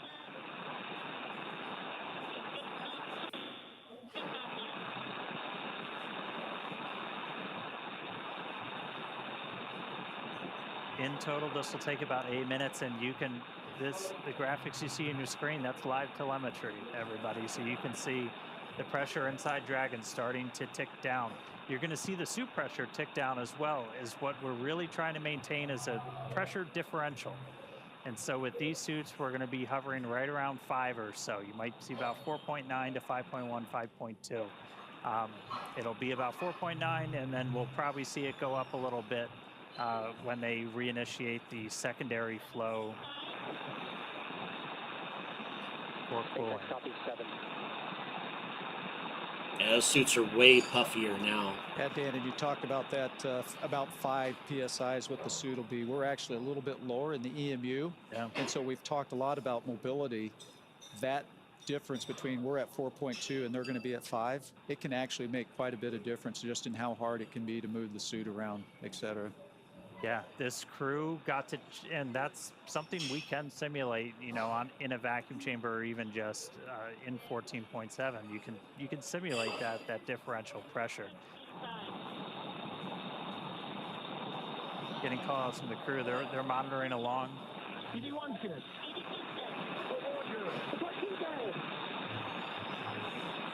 We're gonna hear that chorus pretty frequently, where you do those kind of frequent, almost like check-ins. And I know you guys did something kind of similar, where like you would have to pause and check the gloves, that kind of stuff. We did. I will tell you, one of the interesting things watching this live right now, the difference is how quickly the depressurization is happening here versus what my experience was. And so you talked about being able to clear your ears and all that. You're not given a lot of time for your ears to adapt to that lower pressure. So this seems pretty quick to me. Yeah, and this is also something unique. Again, I'm occasionally mentioning things, guys, that they're not going to talk about, is how different this process breaking new is. Since ground they with have this, only new suits, 2 new hours to operations for work with, everything. they have to do things a lot We're at quicker about than they do on the 4.5. We're going to see that ISS. tick down. And It's that going to can get be down problematic. to just under 1, and it's not going to go all the way down.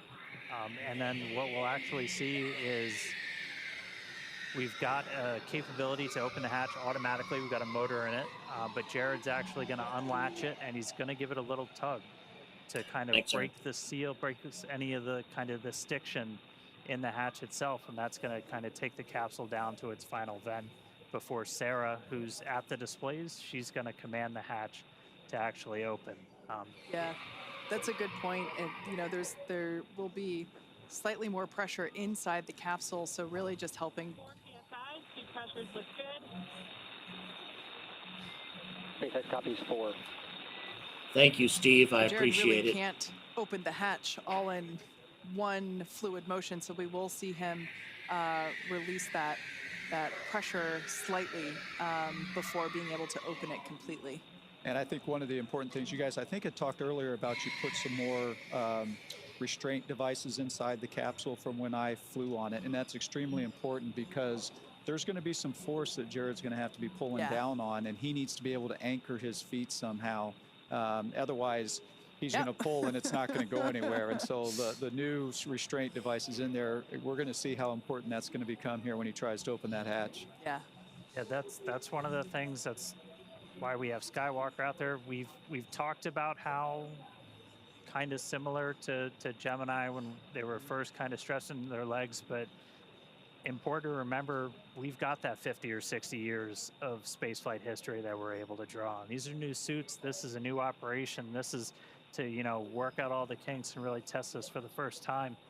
But we're going into this with a whole lot more information than they had back then. We know you need handrails or it's going to get real hard real quick. That's right. That's right. Yep.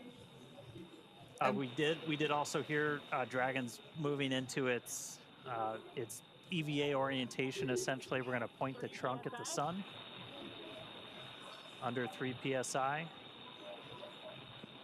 I think it's also interesting you notice that the depressurization has slowed down a little bit, right? So as we get to this lower pressure, it's just taking it longer for that remaining little bit of air to go out through the vents. And TB1, time check. TB1, loud and clear. Loud and clear as well. And also hear the Vox starting to adjust its levels. Yeah. That flow of oxygen has not stopped, but the microphone's kind of adjusted and it's getting a little bit clearer. And yeah, keep an ear out. You might hear their voices start to like tenor down a little bit.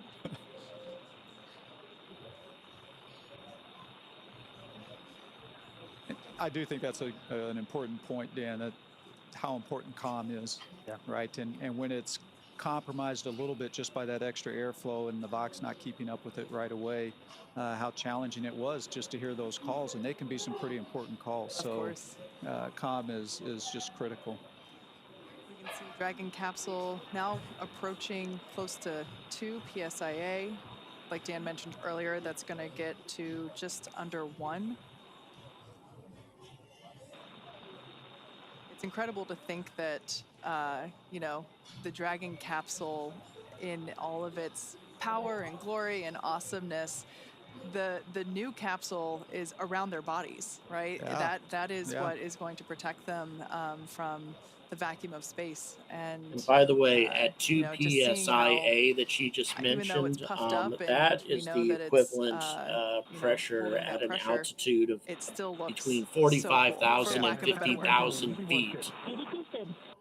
So not a whole lot of air pressure inside that capsule right now. PSI. I guess that means we have 4 aliens in there too. Yeah, that's right. Dragon SpaceX, less than 1 psi from hatch operating pressure. We have a TDRS handover in 2 minutes. We are going to wait until after the TDRS handover to command into hatch open prep. TB1 copy.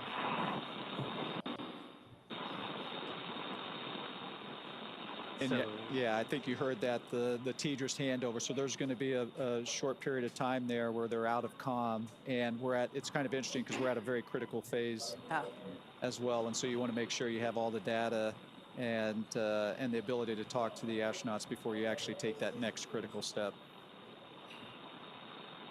I'm not sure about how long the but the depressurization is supposed to take about 7 or 8 minutes, is my understanding. The total amount of time that they have is 2 hours, and that was as of 24 minutes ago, 25 minutes ago. So they're down to only an hour and 35 minutes to complete this spacewalk.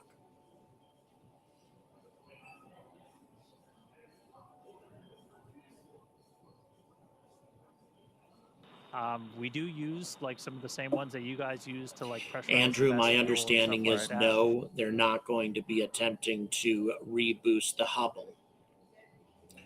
That was discussed, but they're not going to do it. Down to a little under 1, and then we're going to see Jared kind of jump into action. He's going to unlatch the hatch, and then he's going to give it a little pull to break the initial stiction, and then we're going to be able to see Sarah. 1.5 PSIA. All suits look good.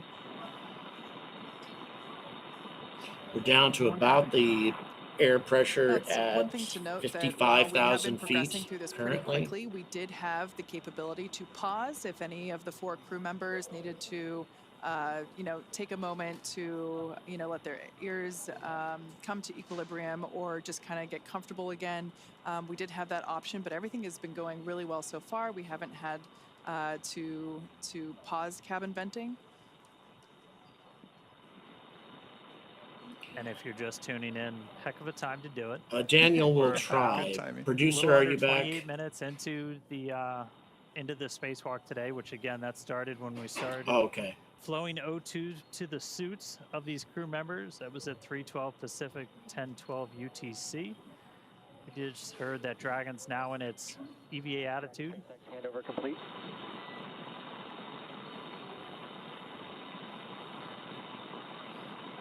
So again, we've got Dragon's trunk pointing towards the sun. We are with you on board, watching through the cross view.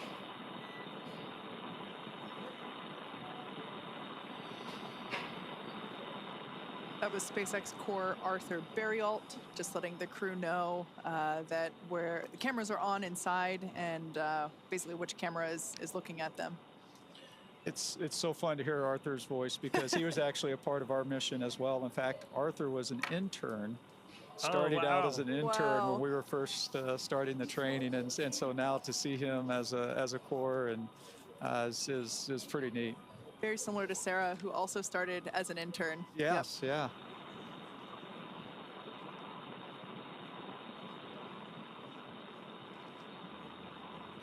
Yeah, you'll notice that the altitude is really varying widely on this on the altitude register. They're in a very elliptical orbit compared to a typical orbit. Their altitude's quite high right now, 700 kilometers. Again, this is as a result of the original orbit that they executed to try to get to the Van Allen belt. They're not. But they did a number of maneuvers to reduce the altitude of their orbit out of the Van Allen belt where they were before, well over 1,000 kilometers. So this is interesting that they're going to be emerging at this altitude. But again, with this highly elliptical orbit, there's pretty much no way to avoid that.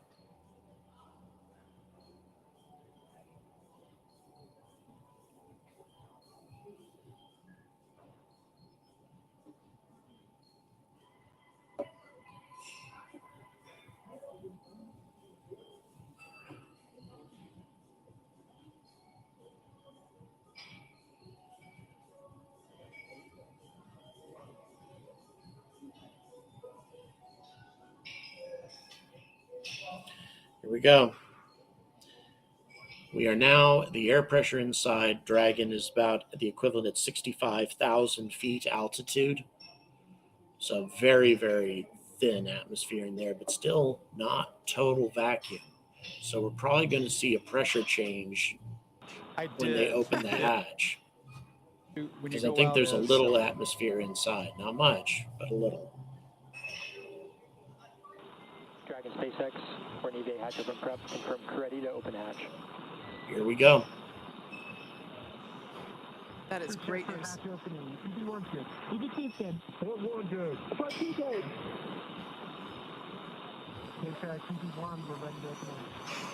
SpaceX copies. Dragon, you are go to open hatch. Go. Excited. SpaceX, go to open the hatch. Mike, as All you right, mentioned here we before, go, that guys. continuous communication.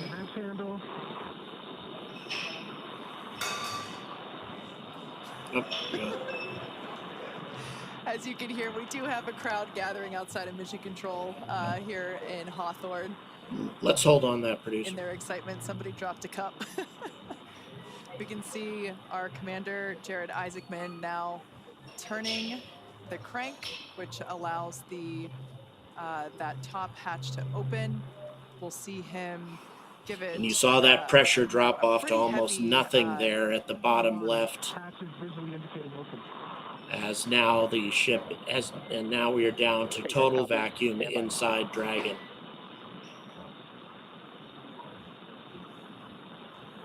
Should see him give that hatch a pretty strong jolt to release that stiction.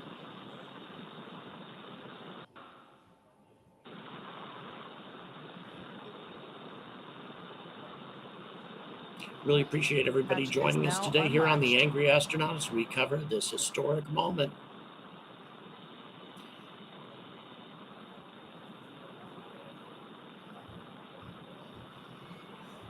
Mike talked about, you see him getting his feet set.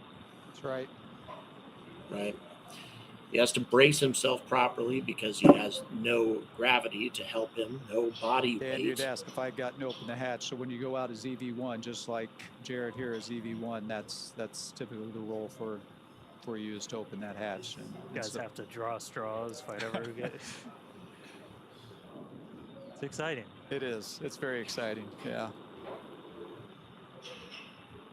Now, for those of you that have just recently joined, as you can see, we have successfully depressurized the Dragon capsule down to 0 PSIA. You see that in the bottom left-hand side, bottom left corner of your screen. Our 4 Polaris Dawn crew members have gone through the O2 flow, and we see Commander Jared Isaacman now standing by to open that top hatch. The nose cone is already open. It opened just shortly after the crew got into orbit. So, Dragon SpaceX target pressure reached.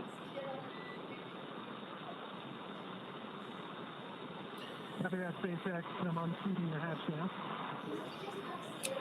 25% of their spacewalk time is gone. Dragon resilience.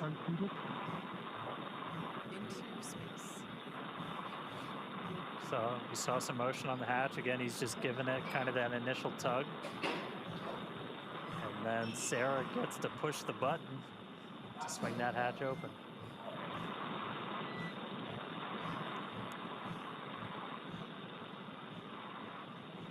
Much more movement there on the there we go. Hatch.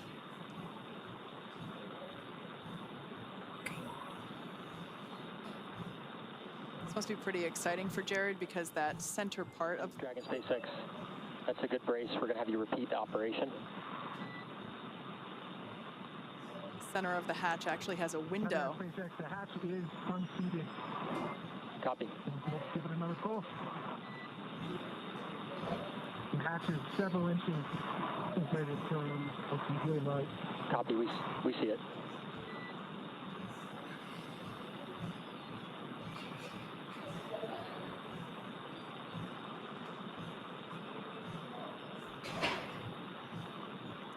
Looking out that tiny window there in the forward hatch, knowing he is going to have a much bigger window in just minutes.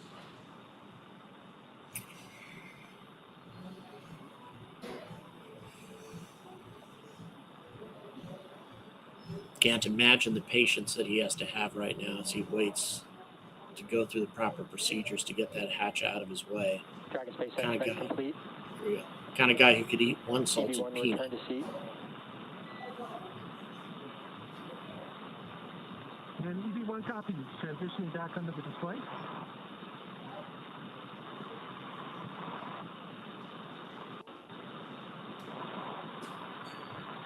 So again, one of the reasons we had Jared do that was to...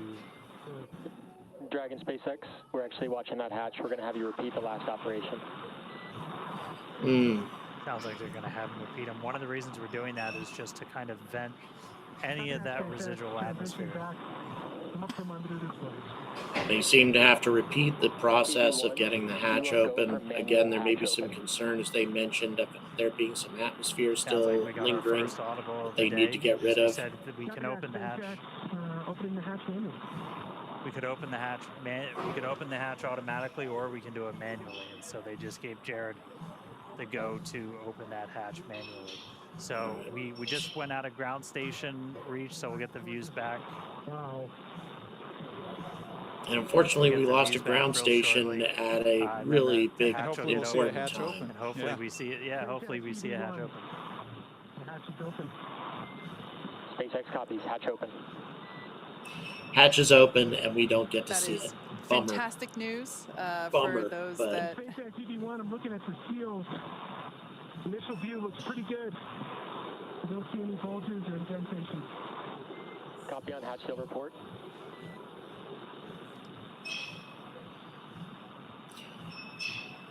So we have the ground station should be acquired here very soon, just a couple of minutes. Part for the end of when it comes back, we should have a view of space, a view of the astronauts beginning to emerge. Southern Australia should pick them up next. Southern Australia should pick them up. Yep, here we go. You can hear it. You can hear the celebration. And for good reason. EV2 SpaceX, can you command open forward hatch? This is going to stall it open. There is our first view There of we go. the forward hatch. There we Wide go. open to space.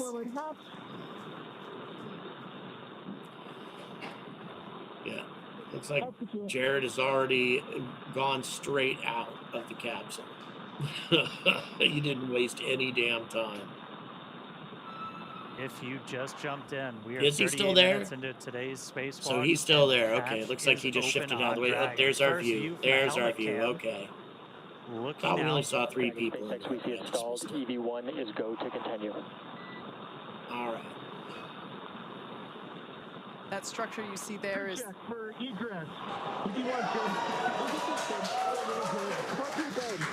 SpaceX EV1, I'm transitioning back from under the display. Yeah. So right now we are seeing things as Jared sees it. Once again, this helmet Through his cam, helmet that cam. structure we see Very is cool the indeed. spacewalker. This is Jared now egressing through the forward Thank hatch you, Matthew. of Dragon Really Resilience. appreciate the 3 pounds. Thank you so much. So here we go. We're going to see this as he sees it. Slowly, carefully views making his way up through of the hatch. first ever commercial spacewalk. I'm at the bottom of the mobility aid. Progressing. I have a feeling the crowd is about to go wild. Oh my God, yeah. Good call.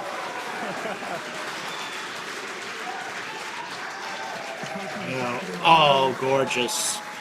And there's the Earth. And from a perspective that we never get on spacewalks because he is so far out at 758 kilometers, far further than the ISS. Sure looks like a perfect world.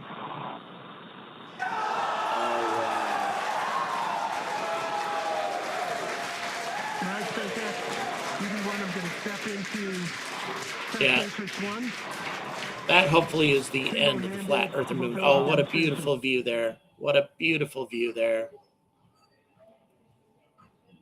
Watching from the nose cone. Just amazing.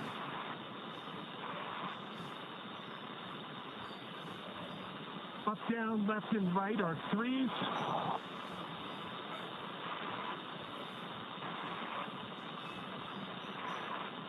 Again, a perspective on spacewalks that I don't think we've ever gotten. Not exactly like this. Single-handed operations are fine, static, and with dynamic disturbance. Switching to left hand. checking mobility on the limbs on the suit right now.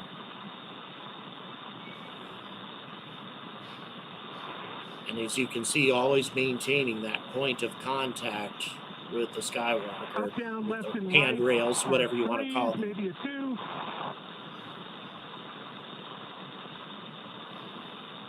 Pitch is a 4.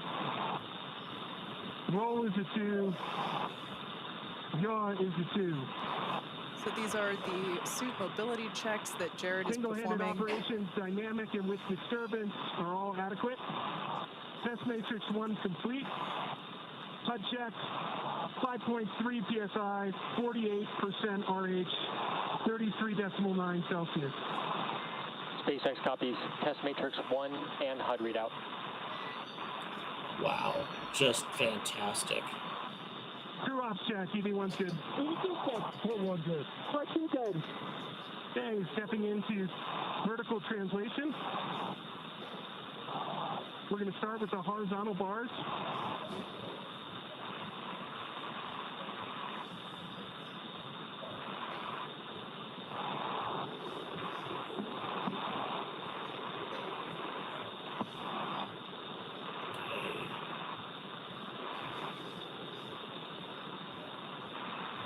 All right, we're going to transition over to vertical. All right, here we go. Let's see what he's going to do next. Is he going to do a handstand on these things?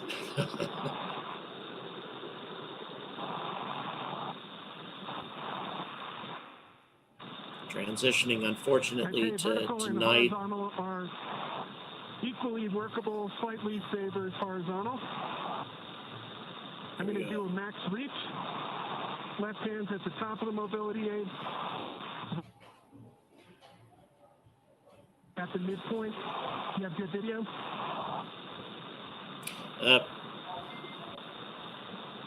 We lost. We just lost our live video, but stand by 1. Okay, switching over to max reach, switching to. Copy that, SpaceX. I'm holding up at the max reach. And EV1, go ahead and continue the operation. We'll let you know we're back on with live video. Regardless of whether we have video or not, he has to continue doing these operations because they are running out of time rapidly on this spacewalk right now. They have approximately 1 hour and 18 minutes left. That's test matrix 2 is complete. HUD readout, 5.3 psi, 33.9 Celsius, 50% RH. Copy, test matrix. We got it back. Complete. We got it back. And HUD readout. Crew ops check, EV1's good. EV2's good. We're good. Port 2's good. Stepping into test matrix 3. Hands-free demonstration.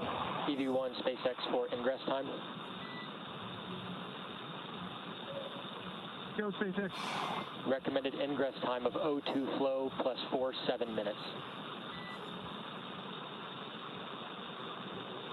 Copy that. Ingress time, 7 minutes. And Dragon, we're back on live video from the nose cone. Copy that, SpaceX.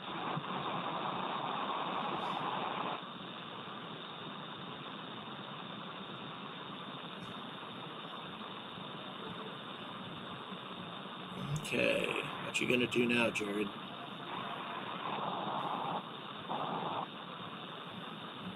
And SpaceX EV1, I would say the hands-free demonstration is very comparable to the trainer in terms of the foot restraints. SpaceX copies. And EV1, when you have time, if you'd like to return to the reach demonstration, we'll take a look at that with the live video. Copy that. Test matrix 3 is complete. The HUD readout is 5.3 psi, 47% RH, 33.8 Celsius, and stepping back into max reach. Copy, test matrix 3. And as you can see, top of the mobility aid. And let's get a quick crew ops check. EV1's good. EV2's good. I'm good. Port 2's good. Copy that. Okay, max reach, whether it's left or right hand, seems to be about the same. Top of the mobility aid, and then the mid-road. Copy, we see it. Checking up from the bottom.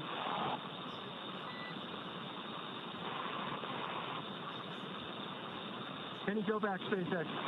Negative. We got about 1 minute until EV1 ingress. Copy that, 1 minute.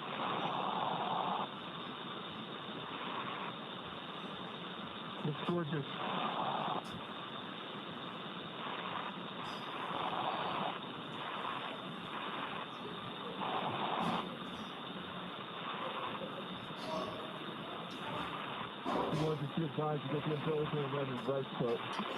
Oh, getting perspective from Jared's helmet cam now.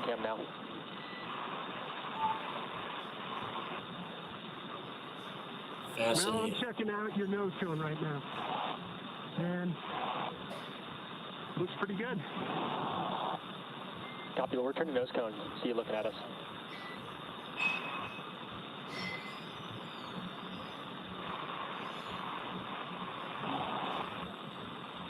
All right, we're coming up about that O2 flow timer time.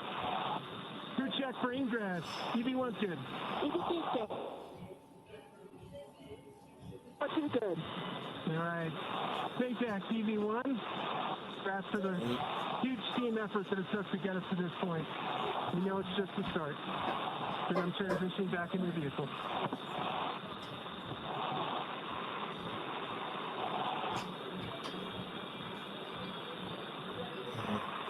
Jared, it looks like he's now returning to the capsule. It looks like this is the extent of his operations on the spacewalk. Again, as we anticipated, no tethered free flight away from the capsule the way some of the first astronauts did. That's just entirely too dangerous, and I agree with their decision not to do that. Got an opportunity to check the flexibility of the suit. And now we have what I can see so far, they look pretty good. Yeah, Sarah going up to do her thing. For transition to 3-off reset.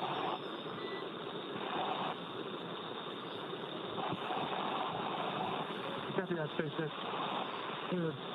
So right now we should have ground stations in New Zealand and Australia providing the necessary access as the orbit is taking them over the ocean, just south of Australia, just north of Antarctica.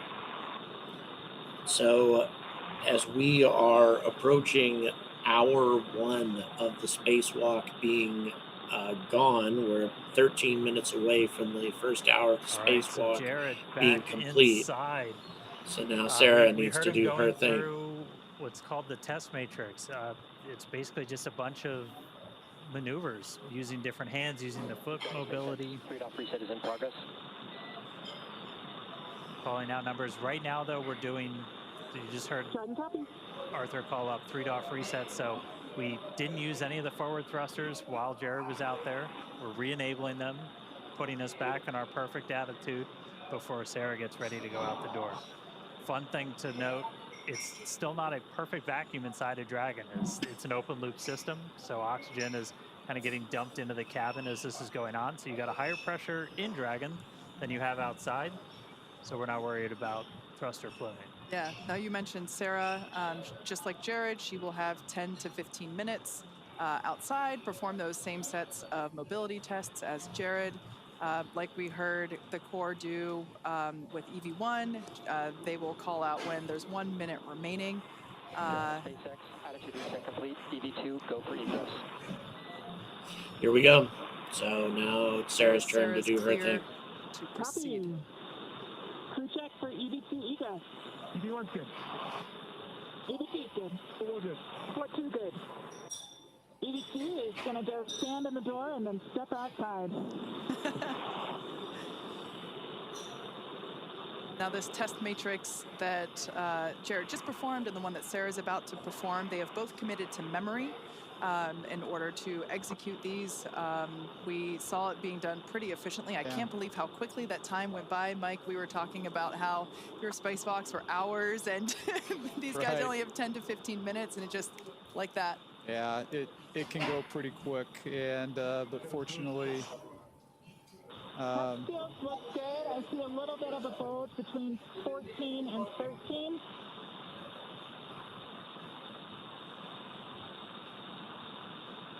So you're hearing Sarah call out some more of the seal check there as she's exiting out. It's reseated. SpaceX copies that report. Good fix. So this was something we knew might happen, and It's Sarah. between 28 and 27. Copy. The crew trained on exactly what to do in this scenario. Just pop it back in. And Reseat one it. final between 19 and 18.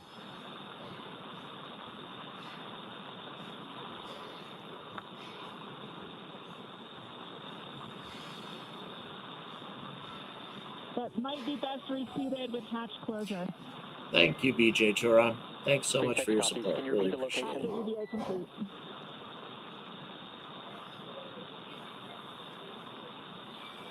Between 19 and 18. All right, copy. I'll track that and ask again when you're ingress. Copy. EV2 is proceeding with egress. Super exciting to see this. Our fellow SpaceXer, Yeah. Sarah Gillis, now about to make her spacewalk. Right. EV1, I'm going to hand this back to you.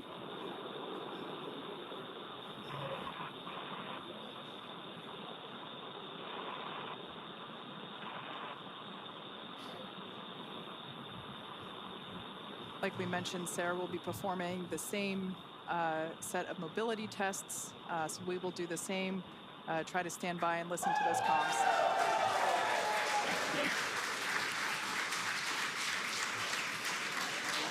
Get some perspective of her helmet cam here in a second. Yep, here she comes. Here she comes.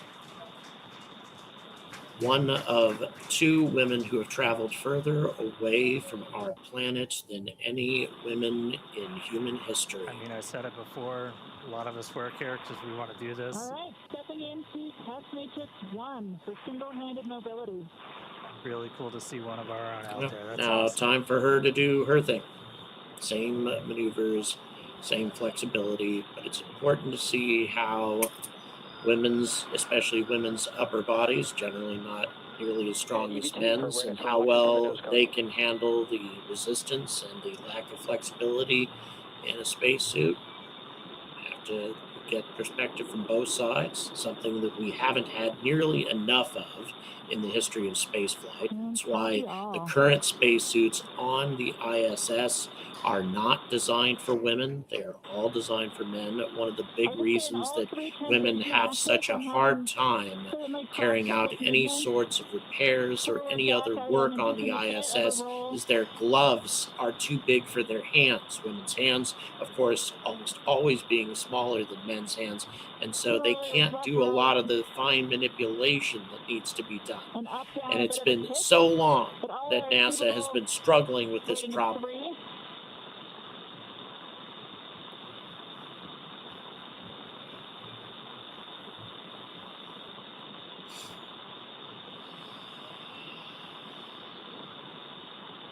Yaw is a 3.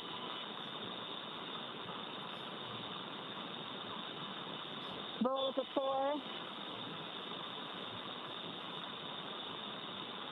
And pitch is a 3.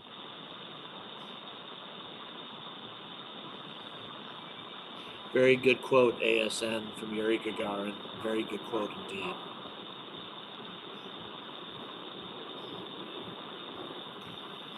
So far, things seem to be going just as smoothly for Sarah.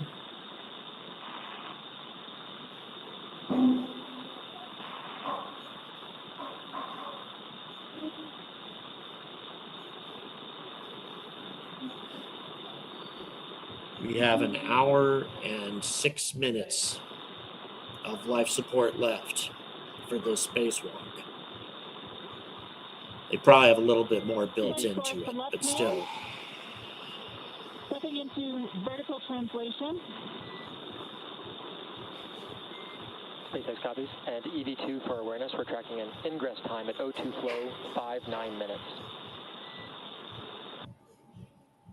Copy, 5-9 minutes.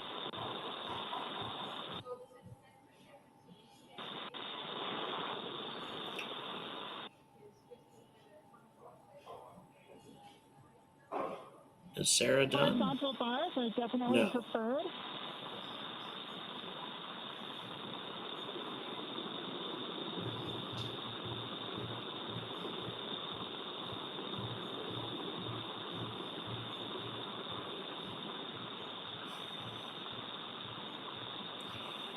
And I'm adequately able to stabilize my body with single-hand disturbances.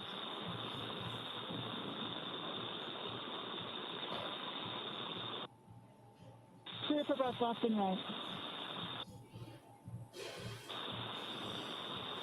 Stepping into max reach, do you have visual? Affirm, we have visual on the nose cone.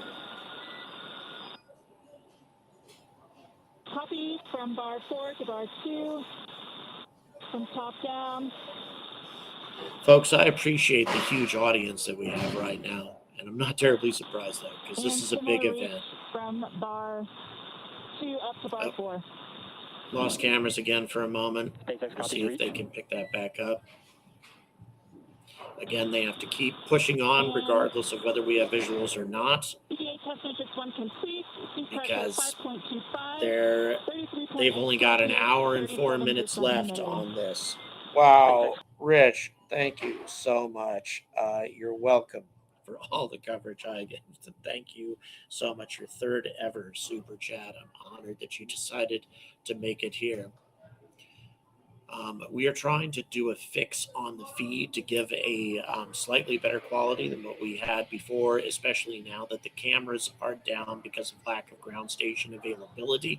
So we're going to try to clean that up for you. Although we are nearing the end of the spacewalk, at least at the points to where we're going to see, there's no ground station availability right now anyway. And so as a result, we're not going to see a lot of other things for a bit. Once again, Sarah was at the closing on the end of her suit test process, the mobility, checking again on the mobility, the resistance that she encounters with the suit. Also, we can see just how enormous these things are once they have atmosphere and there's no atmosphere outside. The same kind of phenomena that was experienced by the first astronauts who went through this process of spacewalks. Trying to combine them, so we'll call that complete. All right, so they're still going through their process. We're hoping that we pick up a ground station from New Zealand or Hawaii so we can get a little bit more visual here.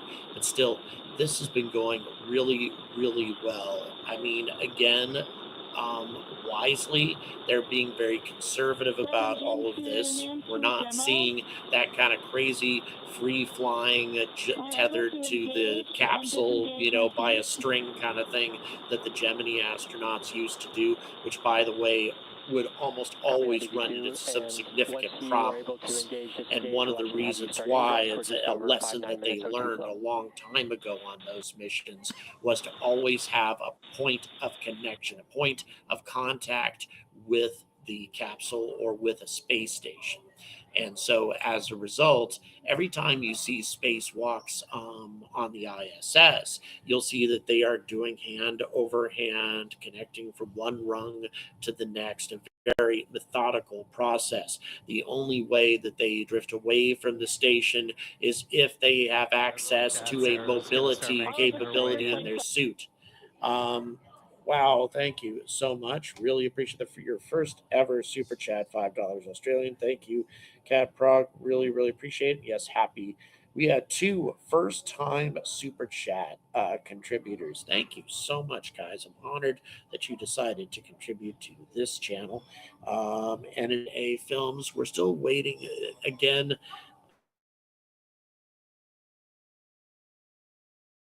With traffic right now, and it is creating some challenges. So right now what we're trying to do is get this back for you. We can of course still hear I'm still listening in on as much of the chatters we get right now. Still going. I think X is running through the same problems that they were running into before, as more and more and more viewers pile on. I think the servers for X are just getting absolutely flooded with the international attention to this really historic event. So again, to review what we've been seeing so far, it's just a process of testing out suit mobility while remaining firmly attached to the Crew Dragon capsule. Again, not the kind of spectacular free-floating spacewalks that we've seen from historical films, but at the same time, those were so risky and also oftentimes encountered problems. And I'll bet you they couldn't get an EVA done in 2 hours if they were struggling with that.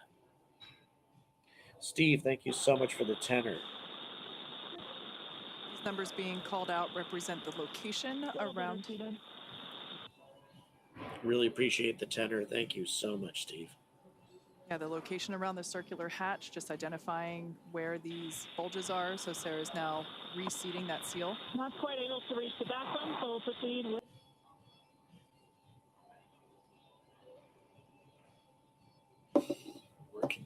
X is continuing to have problems again. I suspect it's just the enormous amount of traffic they're getting. By the way, also, you may have noticed that the altitude at the bottom right of your screen, when it comes back, you'll be able to see that it's dropped from the mid 700s kilometer wise altitude to the mid 400s. This again is a very unusual orbit, and one that, to my knowledge, has either never or seldom been carried out on a spacewalk. Because with the ISS, of course, you have a stable equatorial orbit that remains very, very constant, and not a whole lot of altitude variation. Some, but not a ton. But you can see in the short amount of time that the spacewalk's been taking place, Crew Dragon has come over 300 kilometers closer to the Earth in the process of its orbit. The Dragon capsule. So this is an unusual right now, Sarah elliptical is orbit. Closing the forward hatch. And Sarah now is closing. It appears that we're coming to the end of It sounds like we might give the motor a try of this process, and it looks like we have some spare time maybe to check out some of the technology and such. This went so smoothly and so quickly. They have about 58 minutes worth of life support left on the suits now. That does give them a fair amount of time. Yep, they have it closed, so we have the end to all extravehicular activities at the moment. Congratulations for that. Still have some stuff to do in this process. Adam, thank you so much. Really appreciate your first ever super chat, and quite a lot of it at this point, folks. We've cut off the SpaceX feed to you folks right now, so we can kind of give you a rundown once again on what you saw, because there's no actual EVA activities going on right now anymore. Ian, thank you so much for the tenor. Really, really appreciate that. I don't know what else to say. God, there's a lot of generosity today. It makes a big difference to me. It really has a big impact. So once again, the spacewalk, again, to some of you, may not have looked all that spectacular because they didn't venture too far out. They never actually totally left the capsule, or at least they were always in that egress tunnel that their legs were, that sort of thing. But once again, that was by design. They were capable of carrying out the necessary mobility tests on the suit in the process of being where they were on those rungs. So they didn't have to venture too far out. Once again, this being the first commercial spacewalk ever, I suspect that they didn't want to push things too far at all. That just would have been a pointless and unwarranted gamble with people's lives, because not only if something had gone wrong and we had an astronaut floating away from the capsule and other astronauts trying to get them back in, you would have had not one person's life at risk, but four, because all of these people are in zero atmosphere, no airlock, therefore all of them being in the same kind of jeopardy, and all of them subject to the limited amount of atmosphere left, the limited amount of life support, which, by the way, at this point, there's only 56 minutes worth of life support left in this spacewalk. So, that being the case, you have to make sure that you carry out everything properly, that you get everything, all the mobility tests that were committed to taken care of, do that as safely as possible, and then get everything wrapped up and get back into the capsule. Because if there's a problem, say, with sealing the hatch, if there's a problem in restoring atmosphere to Crew Dragon, if they run into any issues like that, again, keep in mind they're on the life support clock. Okay, they need to get everything else wrapped up, make sure that all the capsule seals are firm, to make sure that they'll be able to restore atmosphere to the capsule safely. As a matter of fact, right now, they're back in the cabin. They're in the cabin repressurization phase of the spacewalk, meaning that very soon they're not going to be reliant on Crew Dragon's life support systems that's being fed into their suits.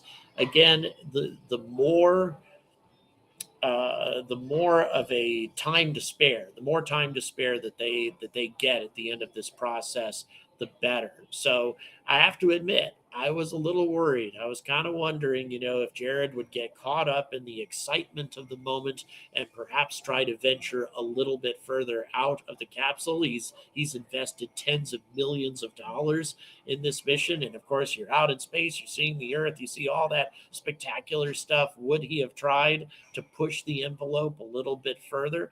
But he didn't. Tell you, the guy is a consummate professional for being a famous thrill seeker, an adrenaline junkie. The guy did everything exactly the way he should have done it this time, and I am very, very impressed. He obviously very focused not only on his own safety, but I think even more so on the safety of his fellow astronauts. And also, it was critical to give Sarah her opportunity to do her things. So near as I can tell, what we have just witnessed was a complete success, and the first ever commercial spacewalk, going better than we ever could have imagined. Now, we're not quite at the end of the process yet. Of course, they need to completely repressurize the capsule, need to make sure that life support is restored, atmosphere is restored, etc., and that there's no issues there. But still, the most risky and dangerous parts of this process are essentially over, and a major step has been taken in the future of private commercial spaceflight, because now it has been definitively proven that novices who receive the right training and have the right stuff, so to speak, can do this, can at least do the basics of spacewalking, can at least do this amazingly dangerous thing and be successful in doing it. And I think that these two will be the first of many. And I'm also delighted that we had two SpaceX employees on board, these two young ladies who were on board. They had an opportunity to set records for the human race, being the two women who have traveled further than any women in history out into the Van Allen belt, being willing to be subjected to the radiation bombardment that they were, which is a uniquely dangerous thing for women, and they were willing to do that as well. Everything I've seen thus far from this has been really impressive, and near as I can tell, really, really successful. At this point, given the fact that I have many commitments, sadly, here at Spacecom, we are going to go ahead and end our coverage. There are, of course, there's coverage on X right now through SpaceX, etc. If you want to continue following this, but I tell you, it seems like the most spectacular parts of this are definitely over, certainly the most dangerous parts of it. And as I said before, very successful indeed. Thank you so much for tuning in. Thank you so much for your support. And very soon, you're going to see some of my next live streams coming to you from Cape Canaveral as I cover the Crew 9 liftoff. If you would like to support this endeavor, all the details are in the description. Thanks again for watching. Please don't forget to like and subscribe. And as always, stay angry about space.